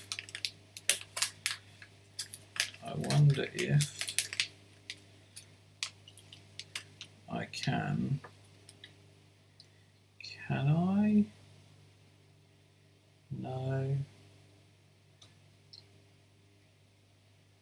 No, because it's in a different place. TX1. Yeah, no. Oh, I could have done it if I'd done it the other way. Hold on. Maybe I can. Or maybe I can't. Sorry, I'm just thinking out loud, people. Bear with me. I'm trying to see the X4R line up with the board some way, somehow. No, it won't. So, there's no point. So it's better how I had it hanging out the back. So, going to loosely fit that first because we're going to have to solder on top before we put this down on it, like that. Now, is that going to give us space? Yeah, I'm sure it is.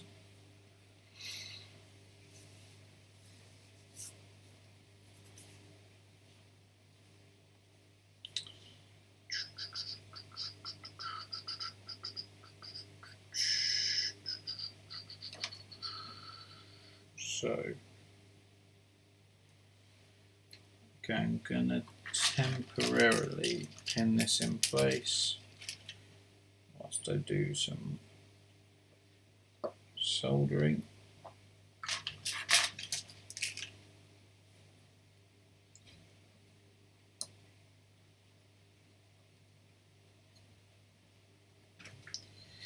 I think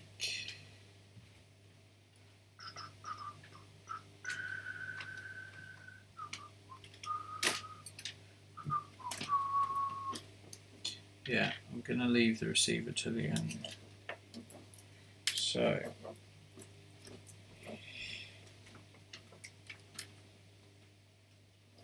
that's all nicely solid. Let's get this tinned up. So tinning.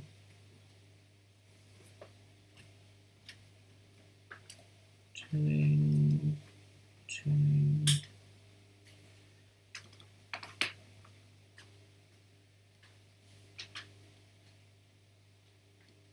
Tinning.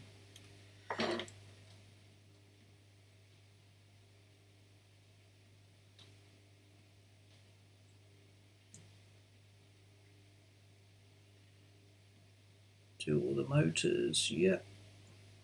Okay, and then we're going to do the power supply, which is here. 1, 2, and then we might as well do the, I don't know if we can actually, I was going to say we'd do the smart audio, but I don't think there's much point because using the XM Plus, so to my knowledge it doesn't have the smart port ability. Tin for the receiver and we're tin for the buzzer.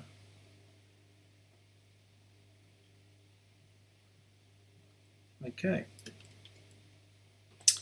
so that's a flight controller all tinned up.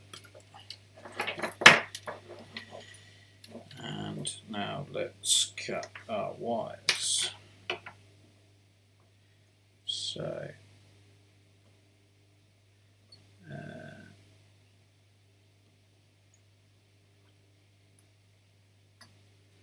just like that,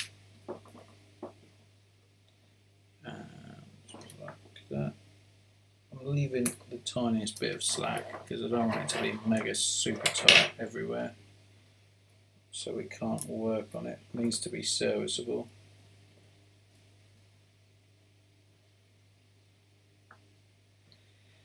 Cut that there. And get all this stuff out of the way. Build area is getting a mess as per usual.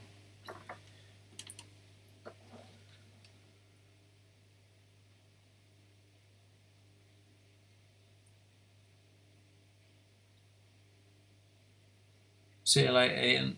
See you later, buddy. Ian needs his beauty sleep, in fairness. So, okay, let's put some power to the board first of all. Sorry if this is off camera again.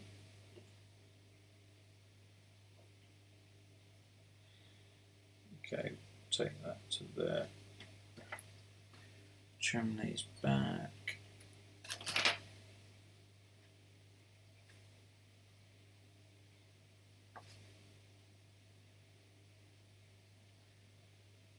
tin.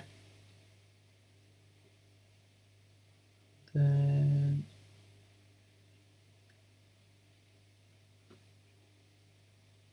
just making sure I put the right to the right, because I haven't.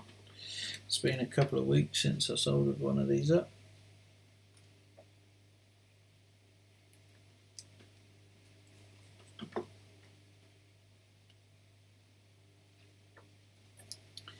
Okay, so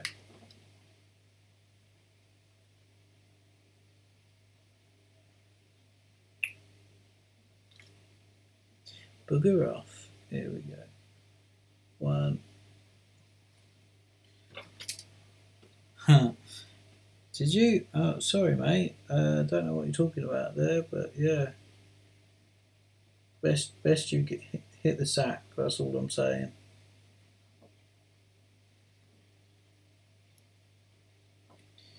Right.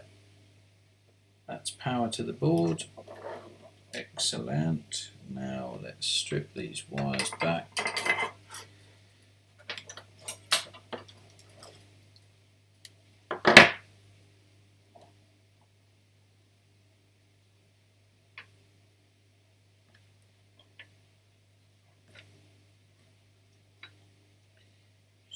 Strip. Then strip. Strip.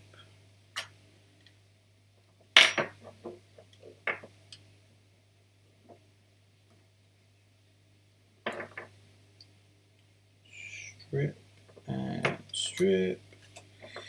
One more.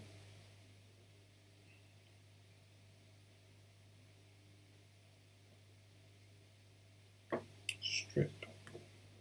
Okay, I'll just tin them up.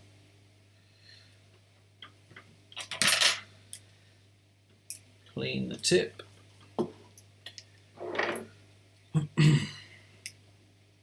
So, 2,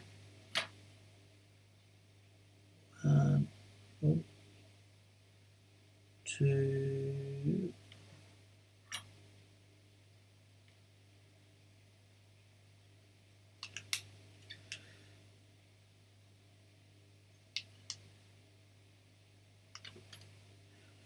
Clean the tip, and now we solder them in place. So,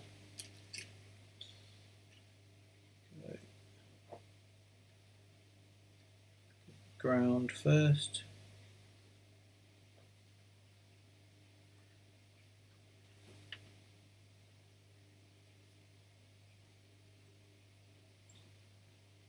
Sorry if I have lost the ability to talk, but it's getting to the witching hour where my brain shuts down virtually completely, allowing me to breathe, and that's just about it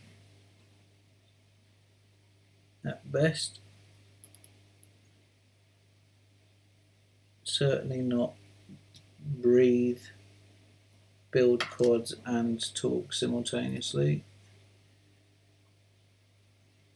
It always seems to be Dale's builds that I get most tired for. That it's a coincidence, pure and simple.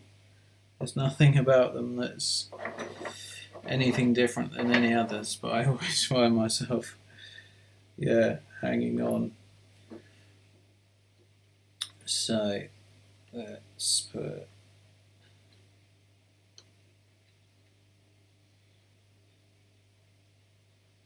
this is where it gets real intricate now. Okay.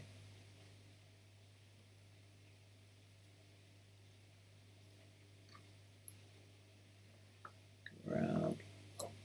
Feed that through.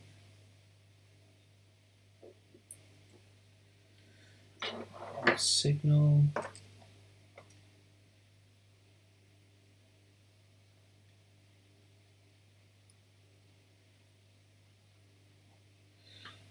Okay. Signal.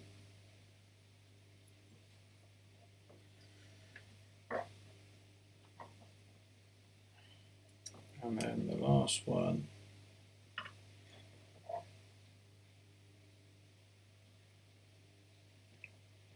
which is ground, and then signal. All right.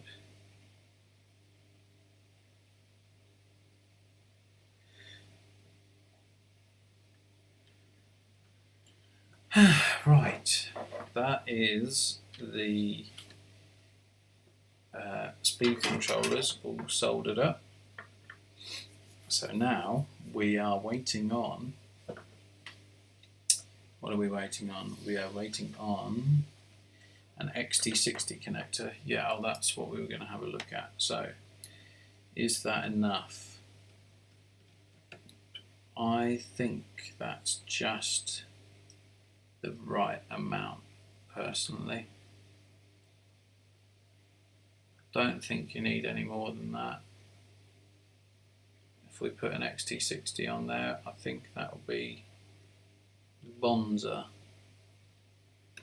So I need an XT60 connector,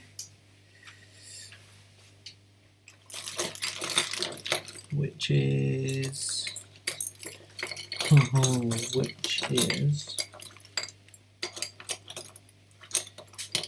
here. Yes.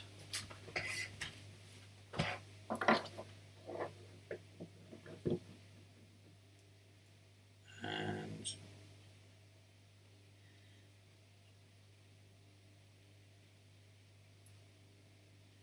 yeah, I think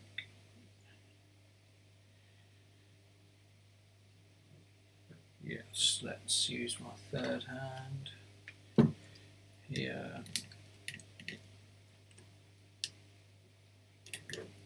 Comes and get that around there like that. Don't forget the heat shrink.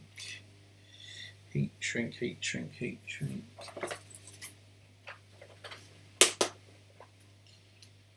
So let's see what heat shrink we've got. I think that is the appropriate size.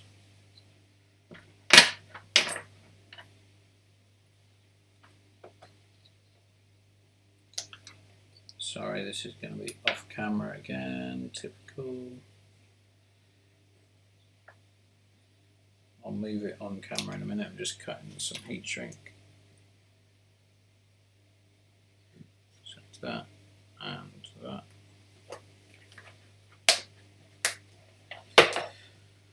So let us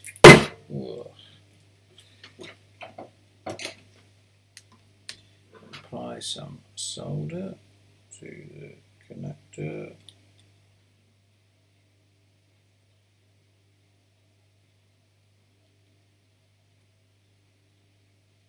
Yeah, this is okay.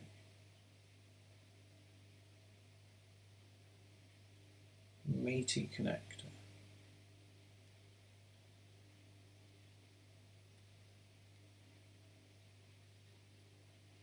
There we go.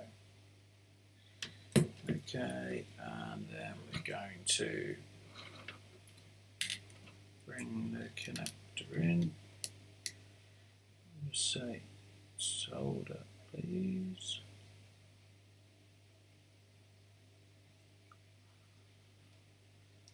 And then this one.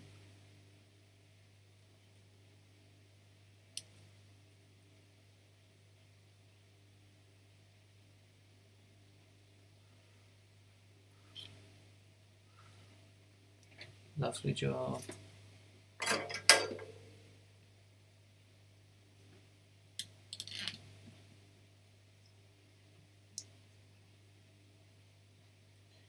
Okay, let's let go of that.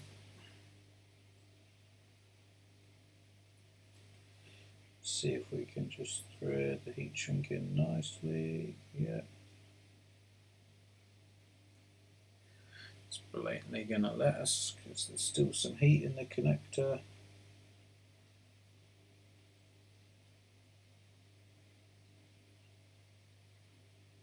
So, sorry, you can't see what I'm doing off camera, but I'm just threading the heat shrink down the holes of the XT60.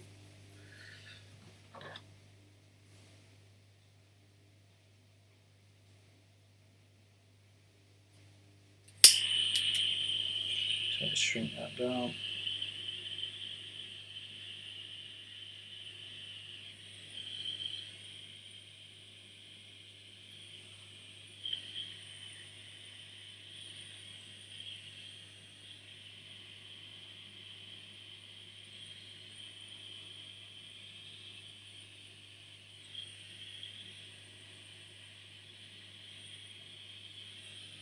Okay, so we have an XT60 connector on the frame, like so. I think that'll be good for you, Dale. I think that'll be, sorry, I can't really, yeah, I think that'll be in a good position because you can strap it with the battery, strap it with the strap even out of the way, like that even. So if it needs to be lengthened, shortened, whatever, we can do that, it's not a problem. So yeah. Okay, so we've got connector. What else do we need? Receiver. Receiver here. So let us solder some wires on. So where are we going to? We're going over here. Let's look in my wire box for the appropriate thickness of wire. That looks quite appropriate. I'd like more flexible stuff. That looks like the absolute peach.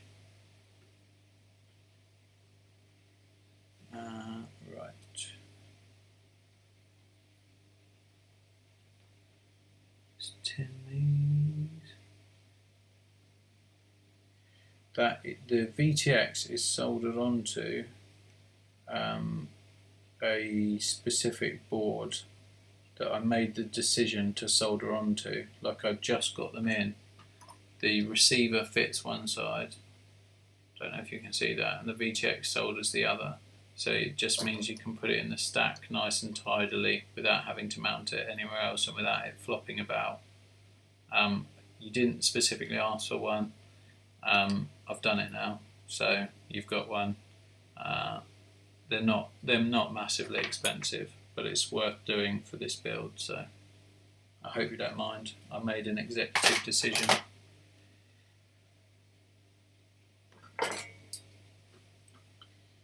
How much are those boards? I don't know. I need to look it up, and I haven't got time to look it up now, but I'll look it up in 2 seconds. Let's have a look. Alright, you'll have to bear with me whilst I look it up.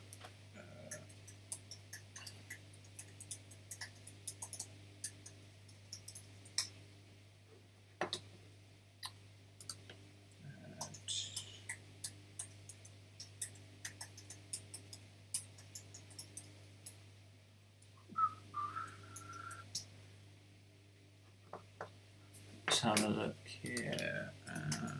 Forget what they're called now.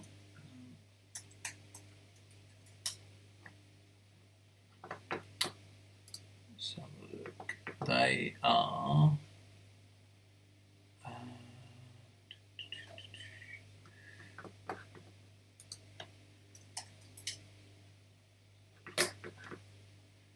there's the HB, They are £5 each, so they're not massively expensive.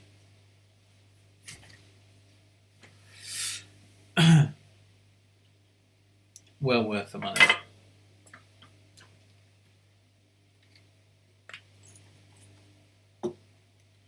So let's get this soldered. And I just need to be reminded of the pinouts on that, which are somewhere here. Where did I put them?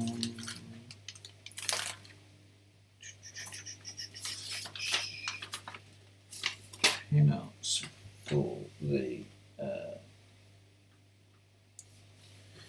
pinouts for the XM Plus. Where the pinouts? I put those. I do know them, but I want to be double sure. I want to be double extra sure.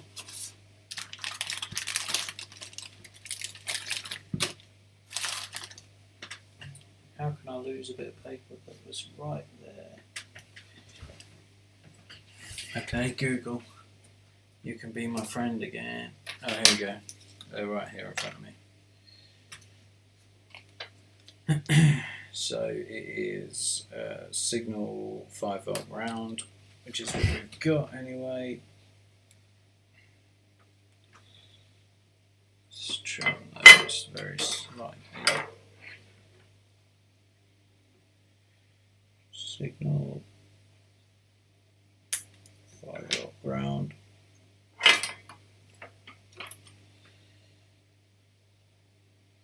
So signal,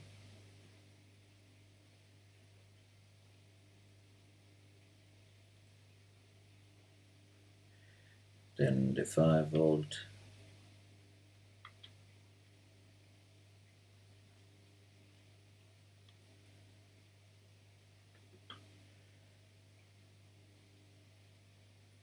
like that.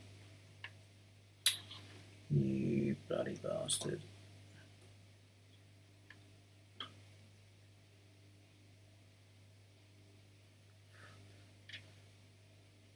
Should have this pinned down to something.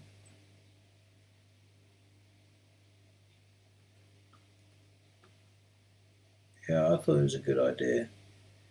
I got them in and thought, well, you might as well use one on this because it just makes it nice and tidy. It's a tidy stack anyway, might as well keep it super tidy.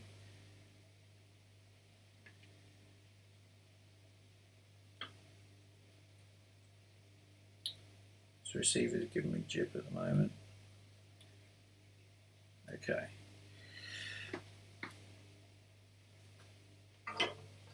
Sweet, so somewhere should have some heat shrink for this. Does it not come with heat shrink? I thought it came with heat shrink. It must come with heat shrink. If not, I've got some heat shrink for it. They blatantly do come with heat shrink, but I've misplaced it. So let's put some heat shrink on it.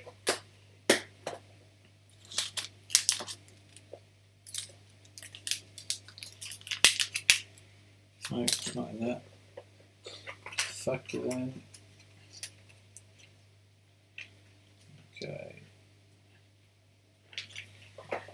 So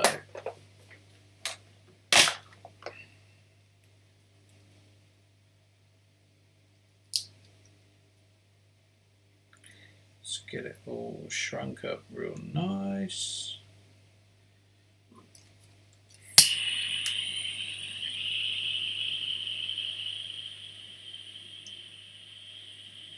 Yeah, sorry Dale, it's an extra £5. But to you it's £1 million, so it's a bargain at twice the price. I think anyway.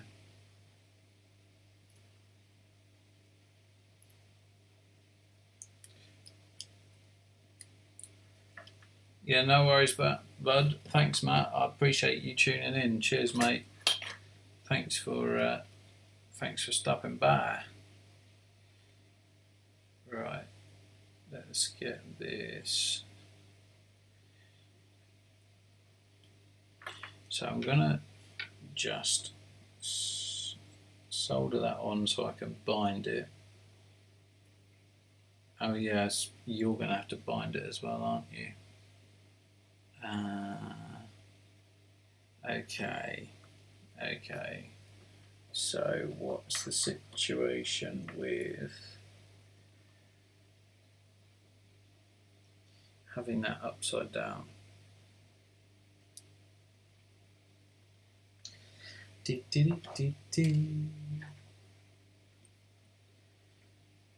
if we can do it. If we can, that'll be treble bonus. So, my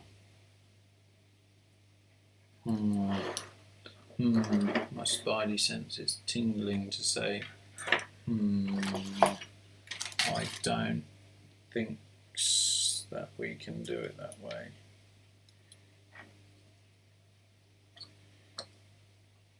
So that's in there. Oh, do you know what?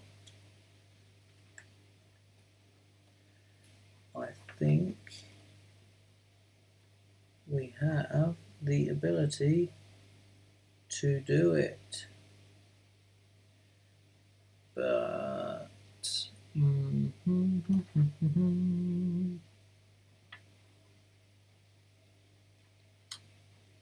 he going to make it untidy? I think it's probably going to make it untidy, so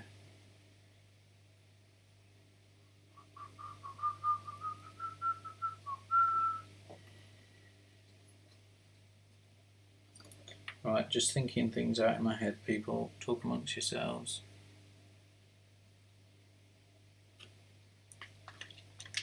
I think if we put some of these in, right, let's think about this again.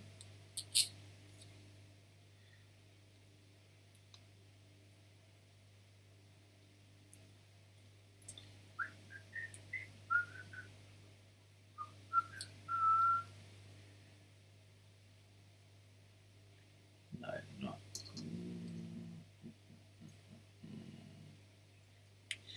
Come on.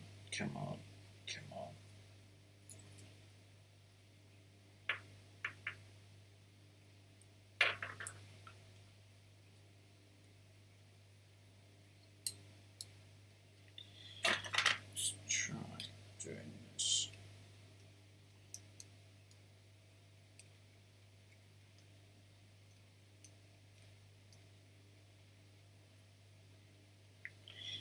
No.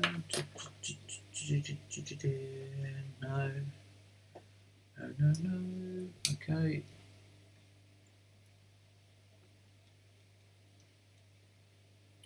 That would be the perfect scenario. So different length bolt. Sorry, I'm thinking to myself again, people.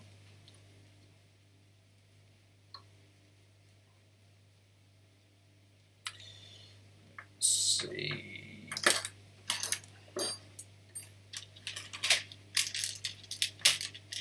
If one of these bad boys will do the trick.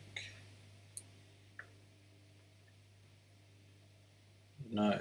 What about one of these?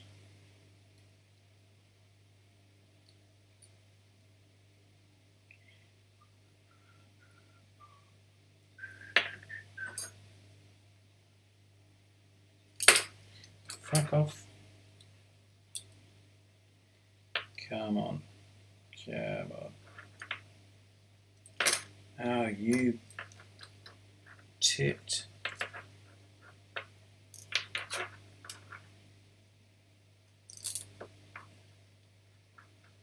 This would be the ideal solution if it worked. Sorry, I'm working off camera again.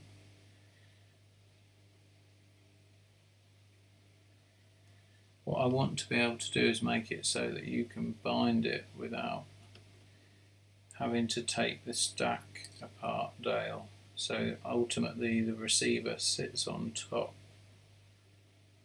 if you're wondering why I'm fucking about.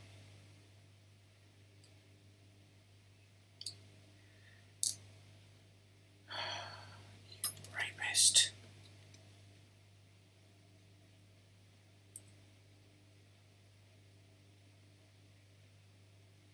Nylon bloody nuts. Here we go.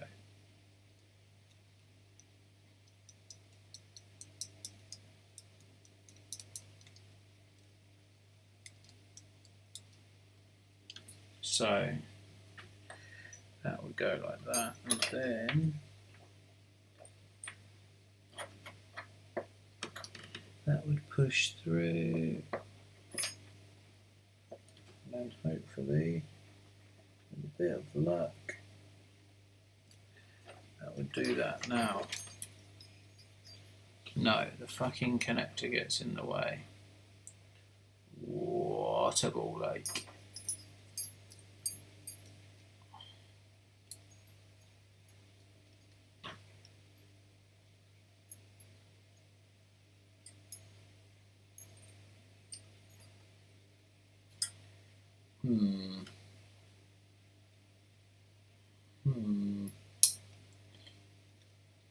Okay. Scratch that. Scratch that. Scratch that. So.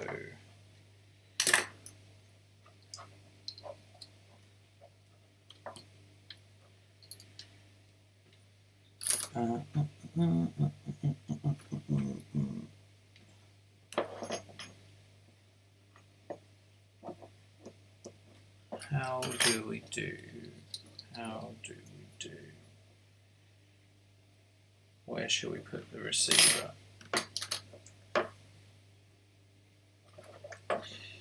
Where shall we put the deceiver? Ah. Yes, the deceiver can go underneath the bottom plate.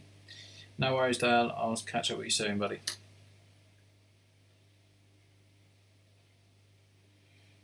Okay, we are in business.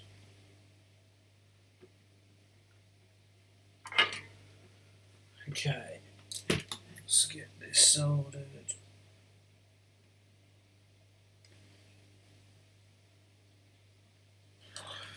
Okay, and then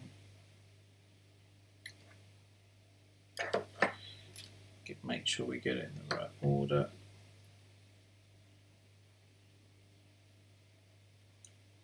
That order.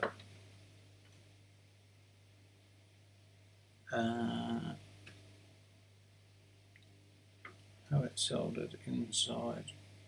No, outside, because it will be going around.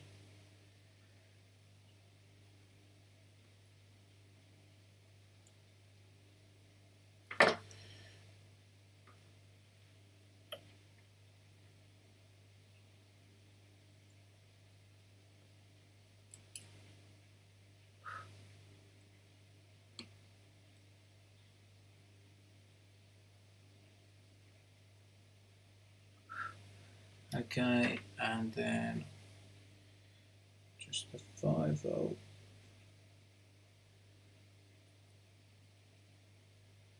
All right, okay. Sweet. Sweet as a nut. So that's going to go on top like that. Take this apart. Chop, chop. Need some washers.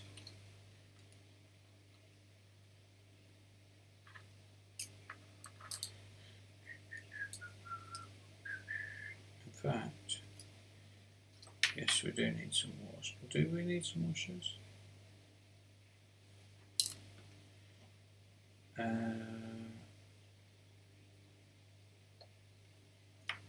No, I think we can get away with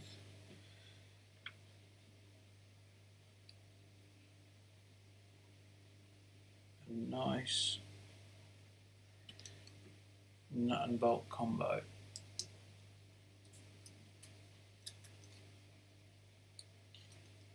I believe. Let's see.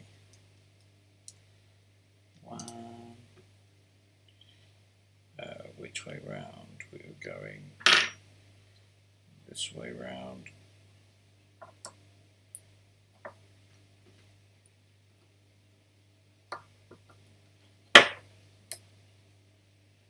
Yeah, sweet. Okay, let's back that up. Important point. Important point. Let's put a nut in here. And then let's see where we are with that frame.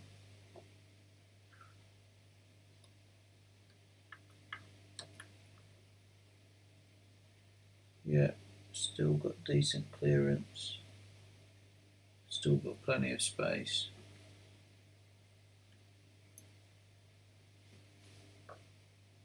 Nice. Although, having said that,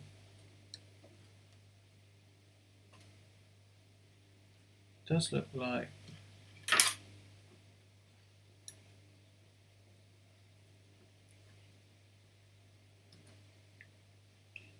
it's okay. It's all good. It's okay. I thought the side plates were interfering, but they're not. So, bonus. Okay. Hope they go on the outside, not the inside. Right.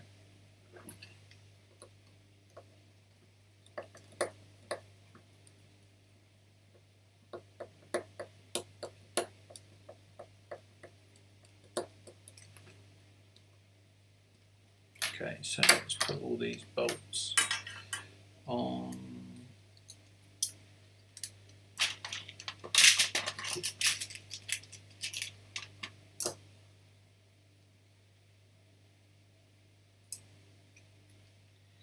Numero 2.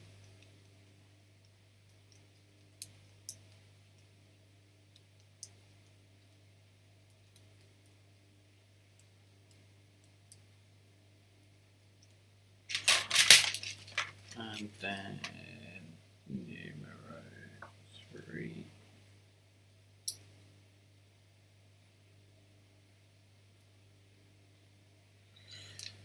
Okay, again, sorry if this is off camera.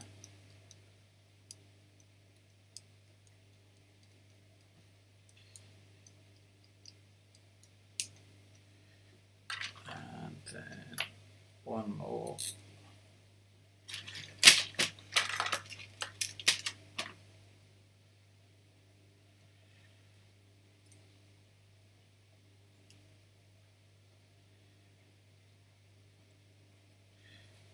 Okay, nearly there.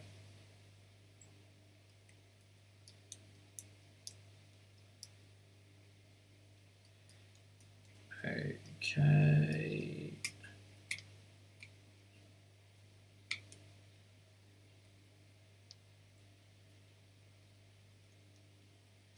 Now we just got to screw them up.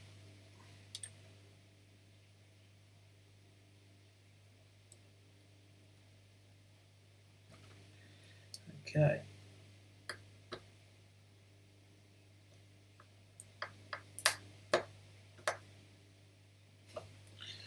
Different screwdriver required.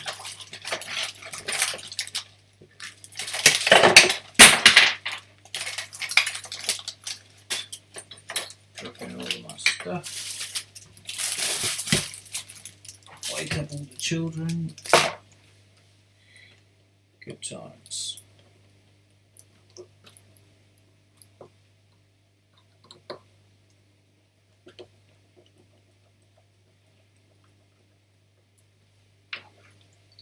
Okay, I would say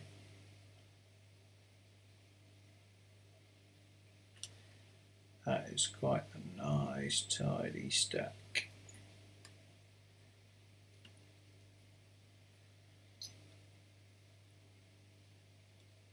Okay, apart from that,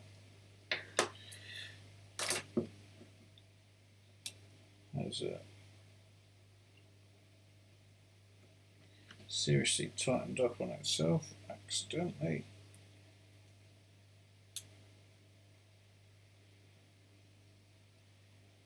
Okay. Lovely, so that's the stack.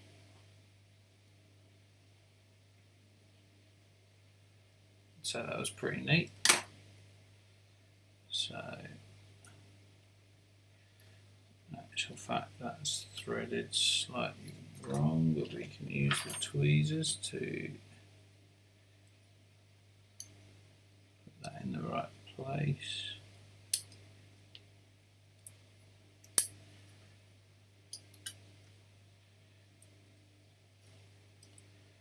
Thread that through like that. Lovely. Bring the camera cable through, plug that in.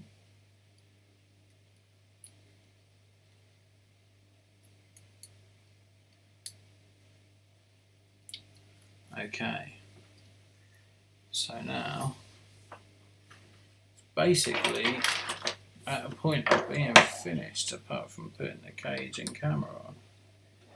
So it all looks good from the side profile, still lots of space. So let us put an antenna on briefly whilst we power on to do some binding.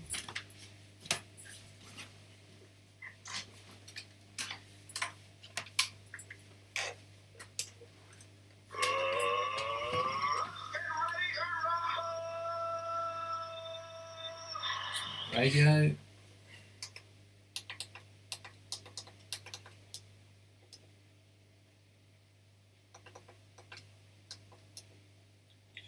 Okay, set up a new model.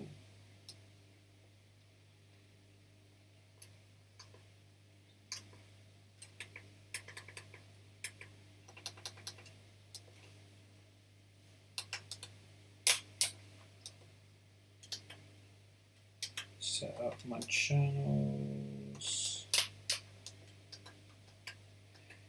Now we go to bind.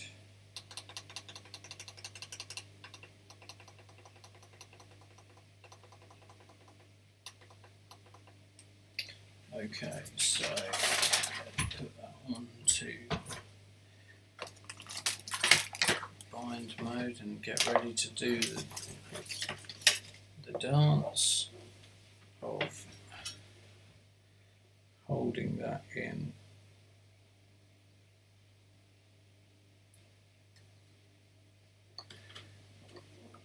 Okay, that's in bind.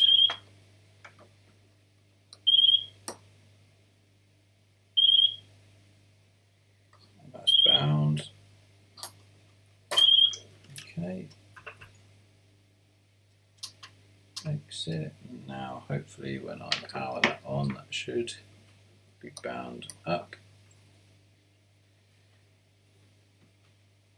Yes, I believe it is. Yeah. Okay, so let's do a bit of well, let's also do a magic smoke test, shall we?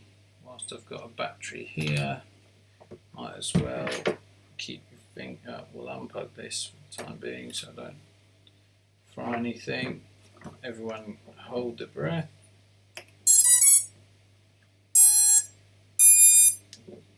Okay, it's good for me. So that's all looking good. Let's get the frame put together. So let's find both bits of the frame and the hardware pack. Lots of lovely screws in there. Okay, so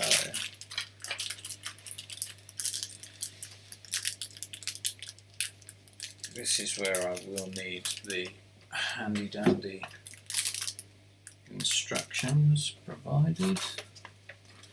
So we use, what do we use? M2,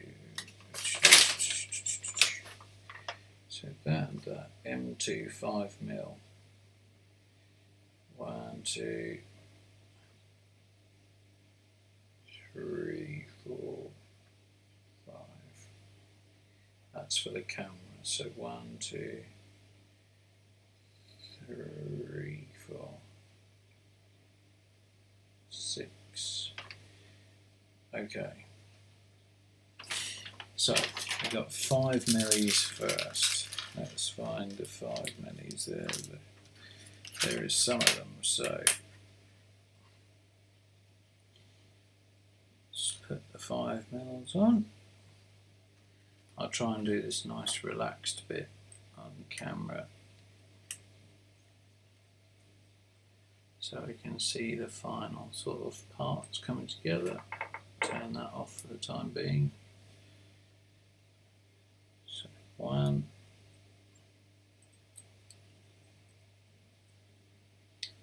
2,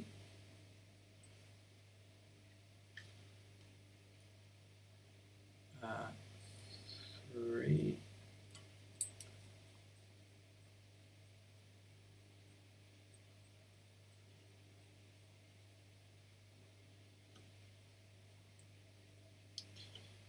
4,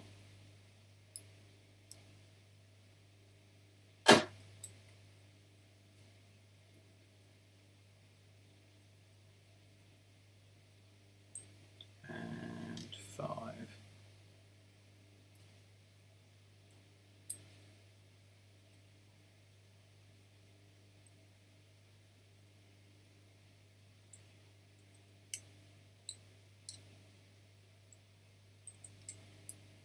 Okay, so they're all done. That's one half. Do the other half now.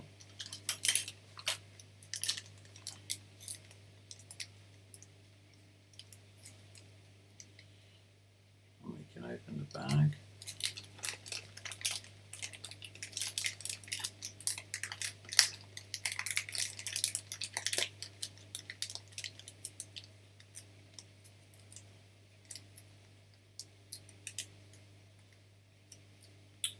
Oh, come on, bag, just open. Open, goddamn you. That's when you know it's late, and you can't open the bag. Here we go.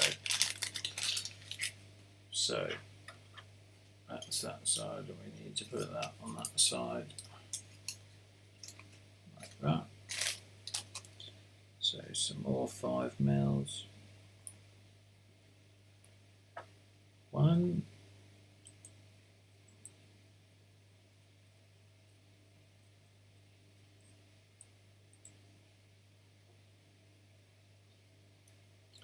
2.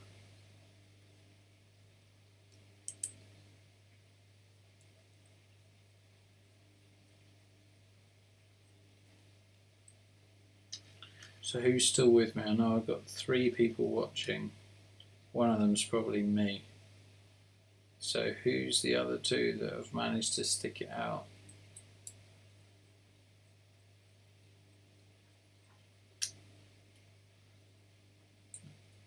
Three.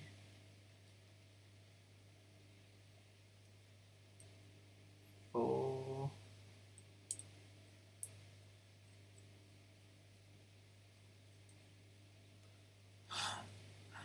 I don't know your username. If I who are you actually? Because I'm at a loss to remember who you are. If I'm supposed to know, then I apologise. It is late in the day. But what's your real name?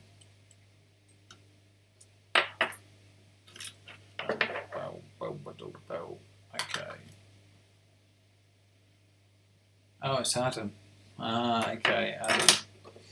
Nice to have you along, buddy. Okay.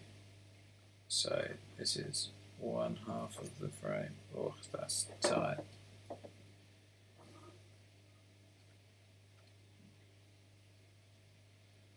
You bloody bastard. I knew that was going to be my downfall. Those bloody bolts, right. Backtracking a little bit, very quickly. That can come out.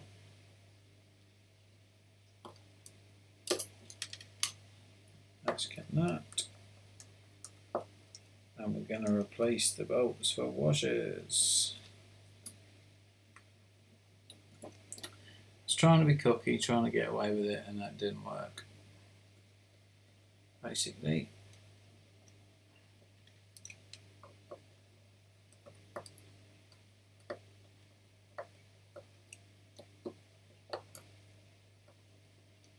So washers it is.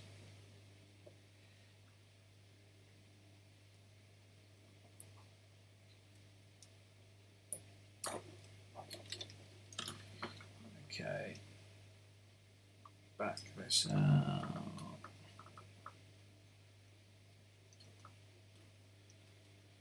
Now I have to find 8 washers.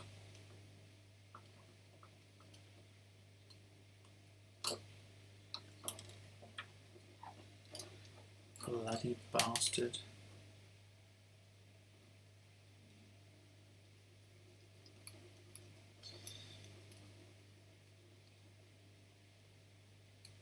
Okay. Nearly there. Right. So, shitloads of washers here. 1,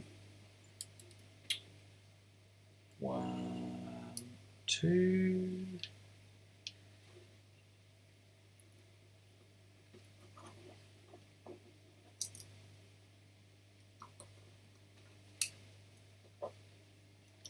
And screw it back in.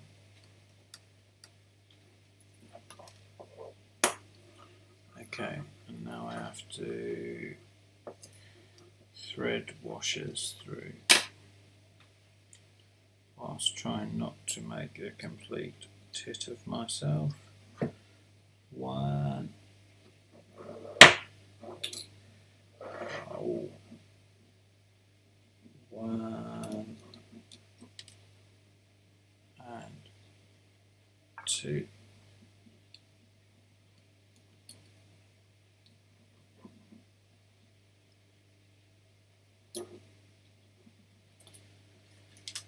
Okay.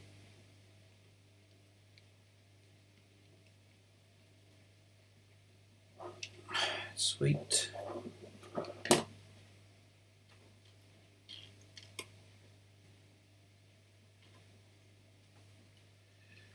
Come on. Okay. Inactivity alarm. Okay, thanks for that.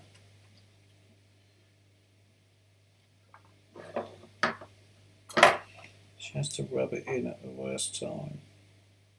I know we're not on the setup stage yet, and we should be.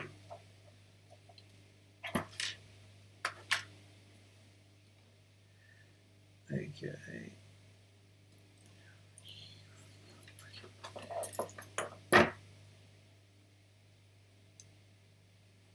Let's put 2 in at a time.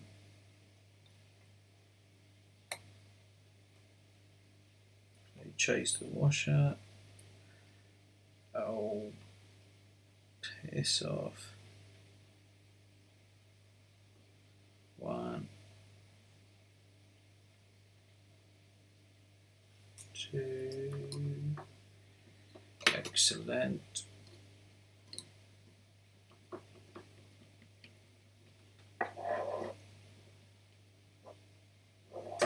And then 1 more.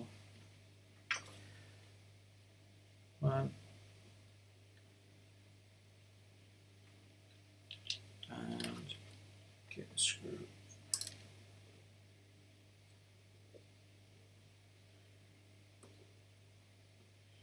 So here somewhere, you pig. Yeah, okay. Okay, cooking on gas now.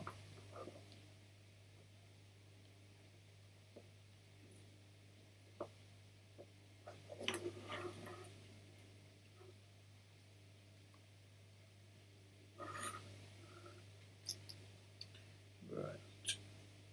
Okay.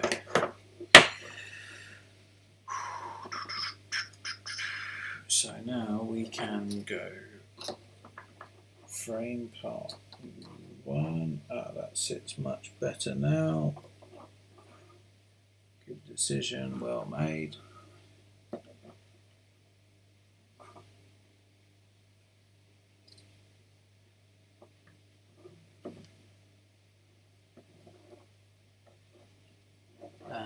What do they say? They say now we need some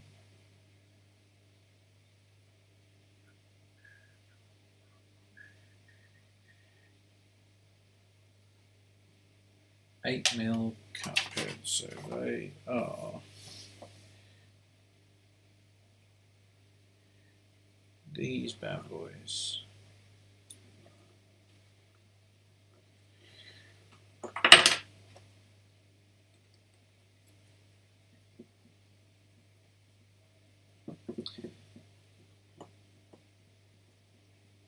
Okay, one of those.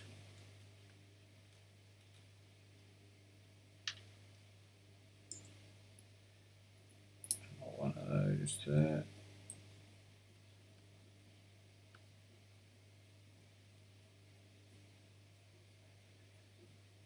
Okay. Probably try and get another one in there.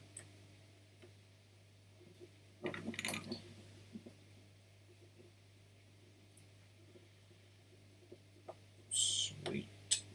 Okay, now. How now, brown cow? So that's all wired correctly. Yes. That's on. Let's take these screws out, because we're gonna need them.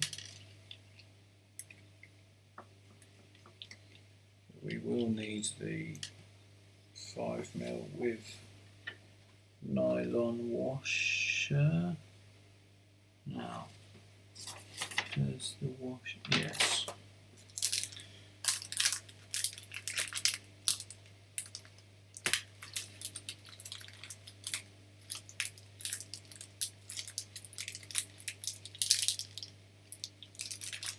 Okay, so we take a 5mm,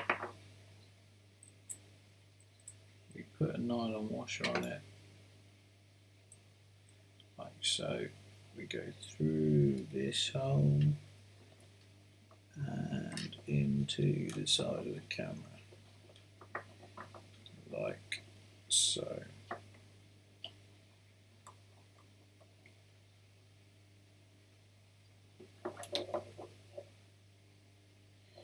Okay. So we'll tuck those wires in there.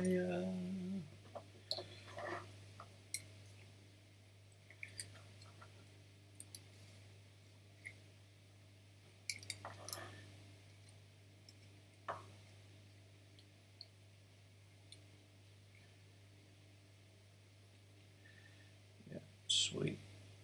That'll be fine there. Okay, and now we get the second part of the frame that I've put down somewhere.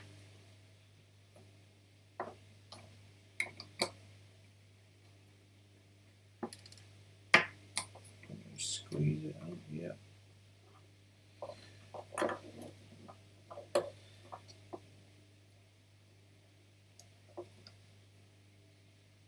Okay.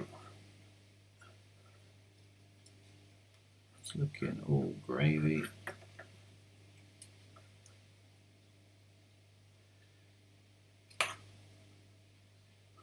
I actually think the camera might need shaving down a bit, but let's see. Just the lugs on the camera.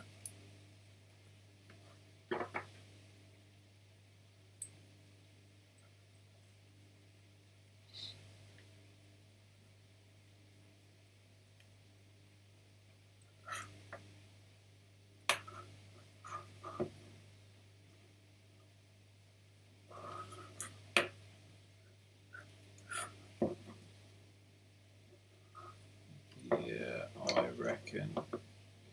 Yeah, there's definitely a bit of camera shaving required. Okay, let's take that out.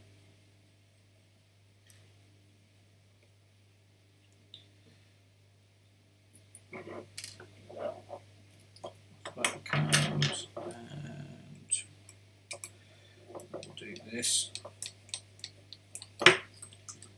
Get our sharp knife out and cut appropriately. This is exactly the same as you have to do for the obsession frame, and that's substantially bigger.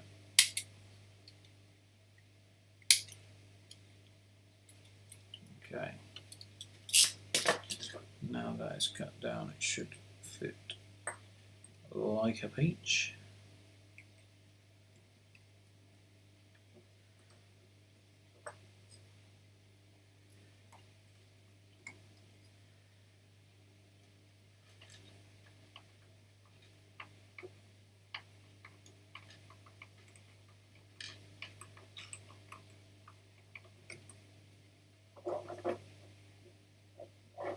Okay, now let's see what it's saying.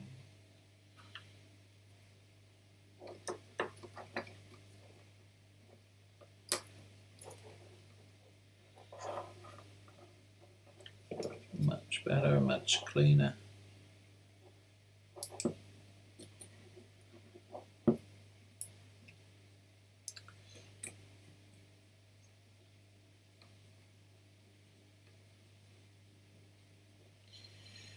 Okay.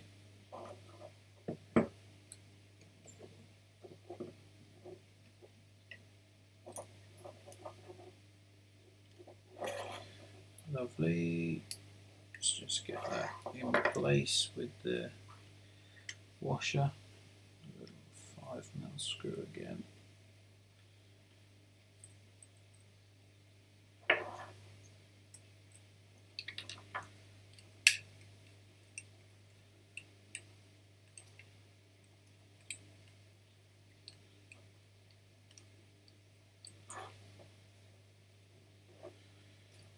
Go.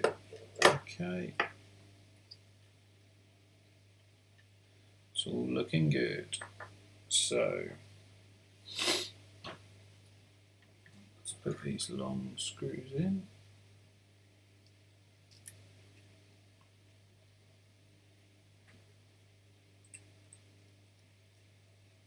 An activity alarm. Thank you for reminding me. Yeah. Let's do more work.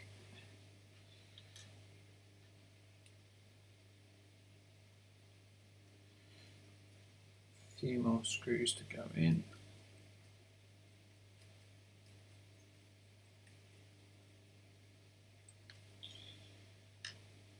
I'm really getting a grasp of the size now, and it is miniature. Hope Dale will be happy with its performance.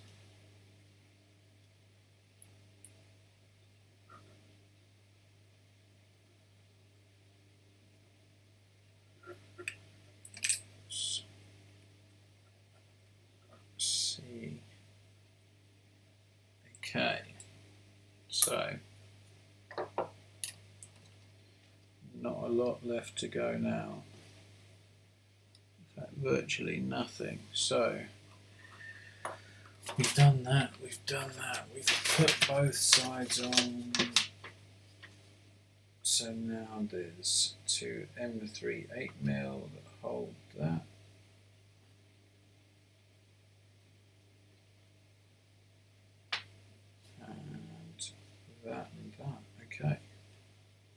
So we have this little bit here.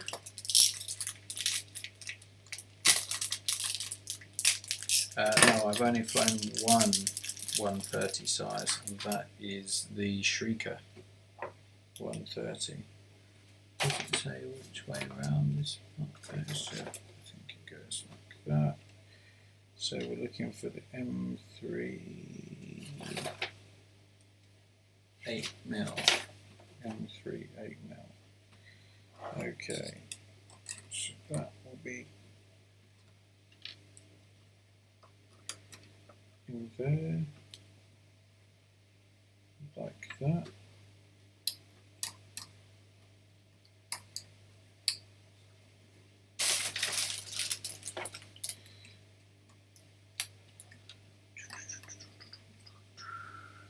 Okay, nice.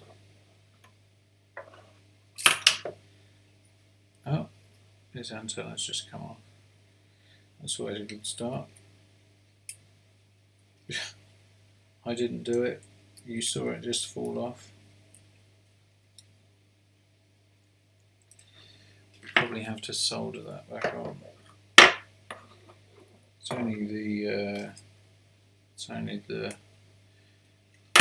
hoofer doofer connector, but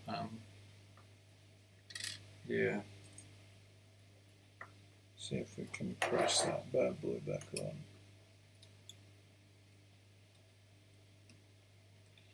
Sweet.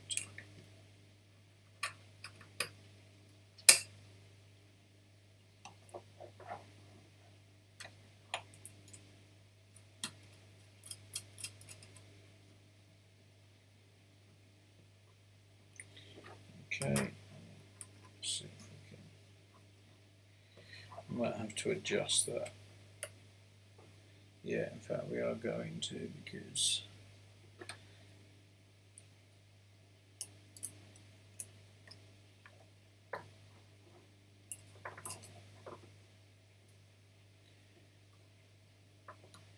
come on, you can connect.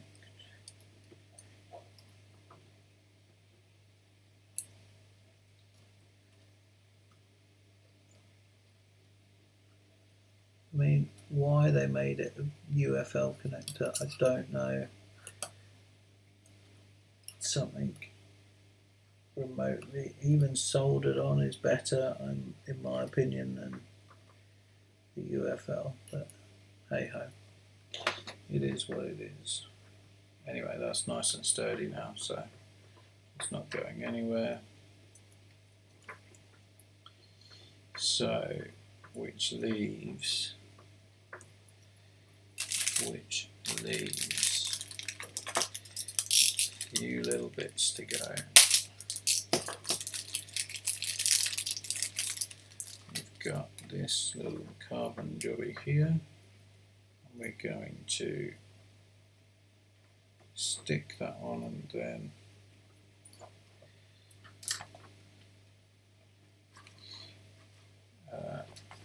then screw it down.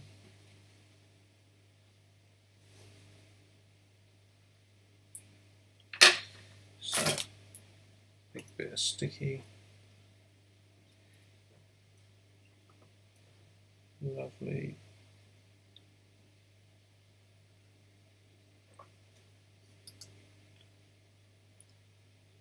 Then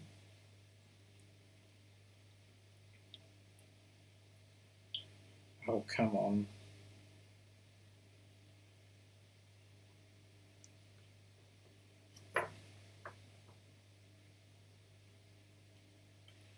There we go. That's it. Right. Sticks down like that. Lovely.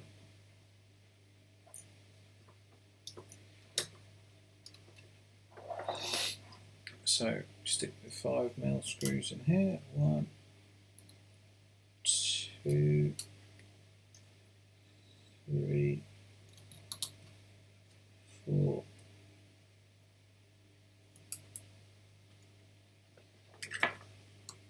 Do those up.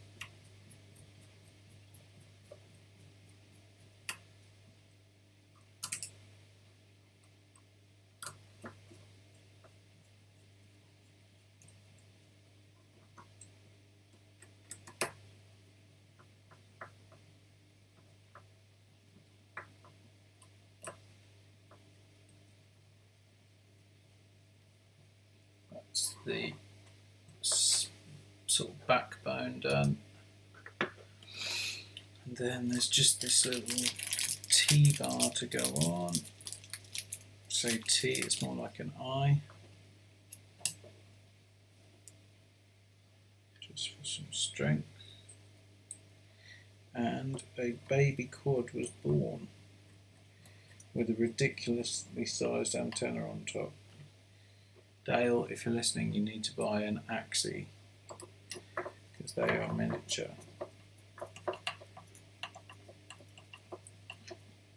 Okay.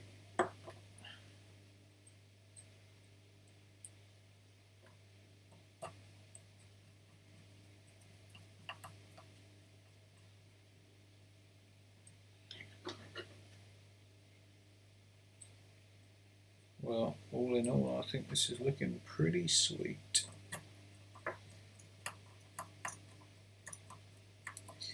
Okay, so got that. I'll sort the antennas out tomorrow, but I just want to go through the setup and make sure she's all ready to rock and roll. So let's do the wonderful easy peasy race flight setup. Plug her in. And here we go. So RF configurator. Okay, set up flight controller. Place it flat. Next. Place it on its end. Next. It's done. Detect receiver. Next.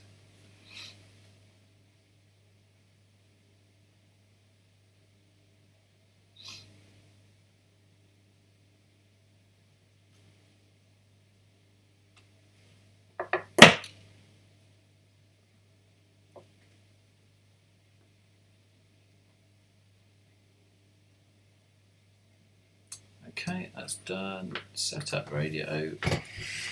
Next. Move the sticks around.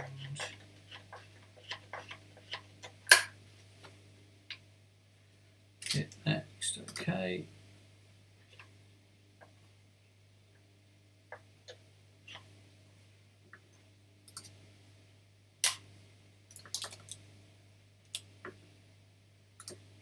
Right, that's that done. Update the speed controllers. So I have removed props and I have connected a battery. Next.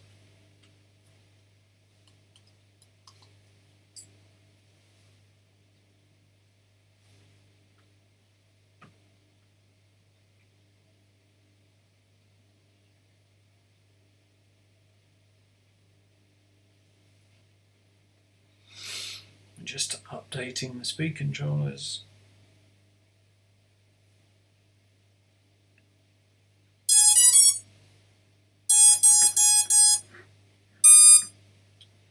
Right, they're updated.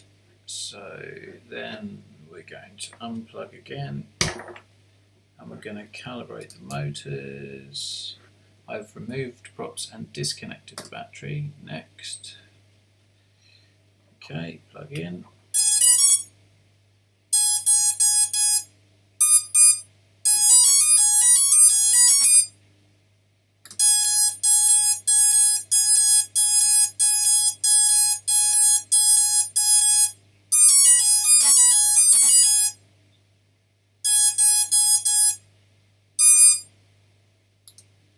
Right, they're all calibrated, and now we're just going to do direction and idle.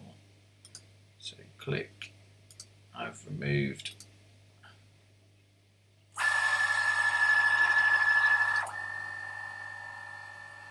So that's front left, next, front right, next, rear right, next.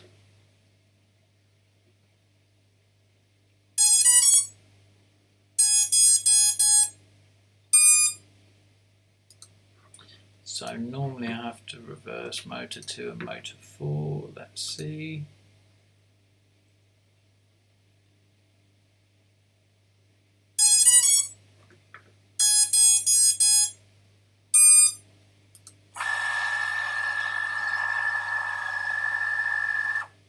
Okay, so I got that wrong. It's the complete opposite.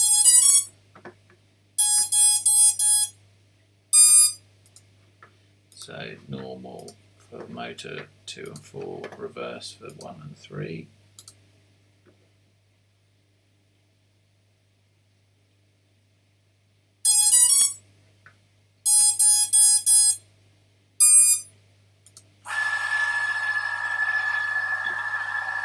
Yeah, and they're all moving in the right direction. So that is all completely set up.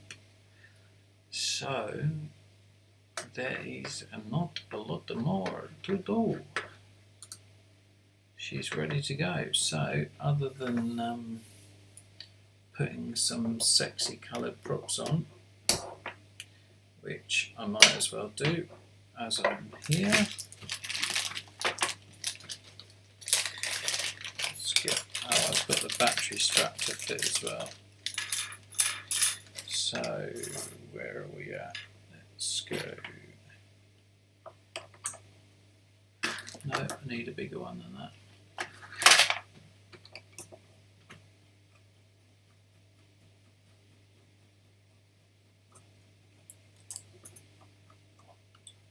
So that is that way round.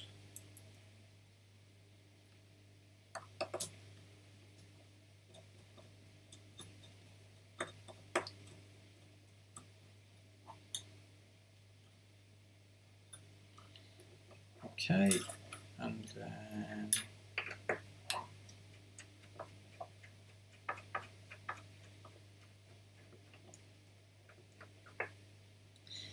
this is going to be that way round.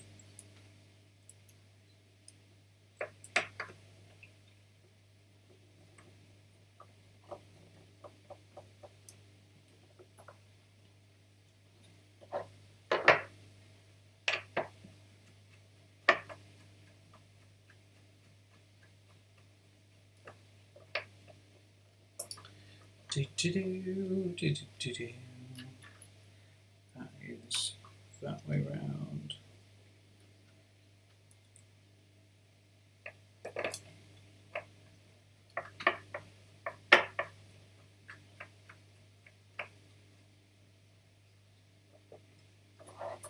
And then the last one.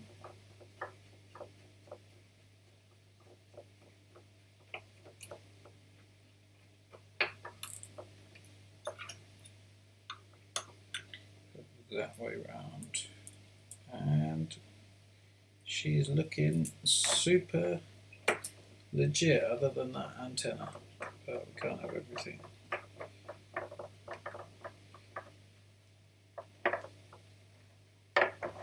%, ready to go, other than these cable ties. I'll do the cable ties tomorrow. But yeah, she's looking good. Let's put the battery strap on. And I think I'm going to call that a night. Perfect amount of room for the battery strap. Nice. And we'll stick the foam pad there.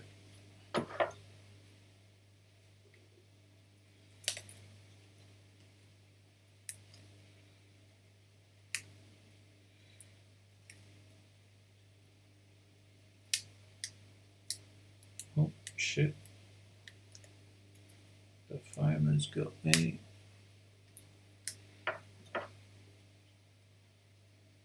Stick that nicely there.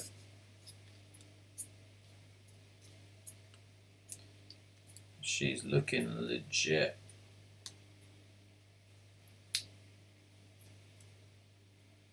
Don't actually know why they just put the little things in. Only for you to take them out.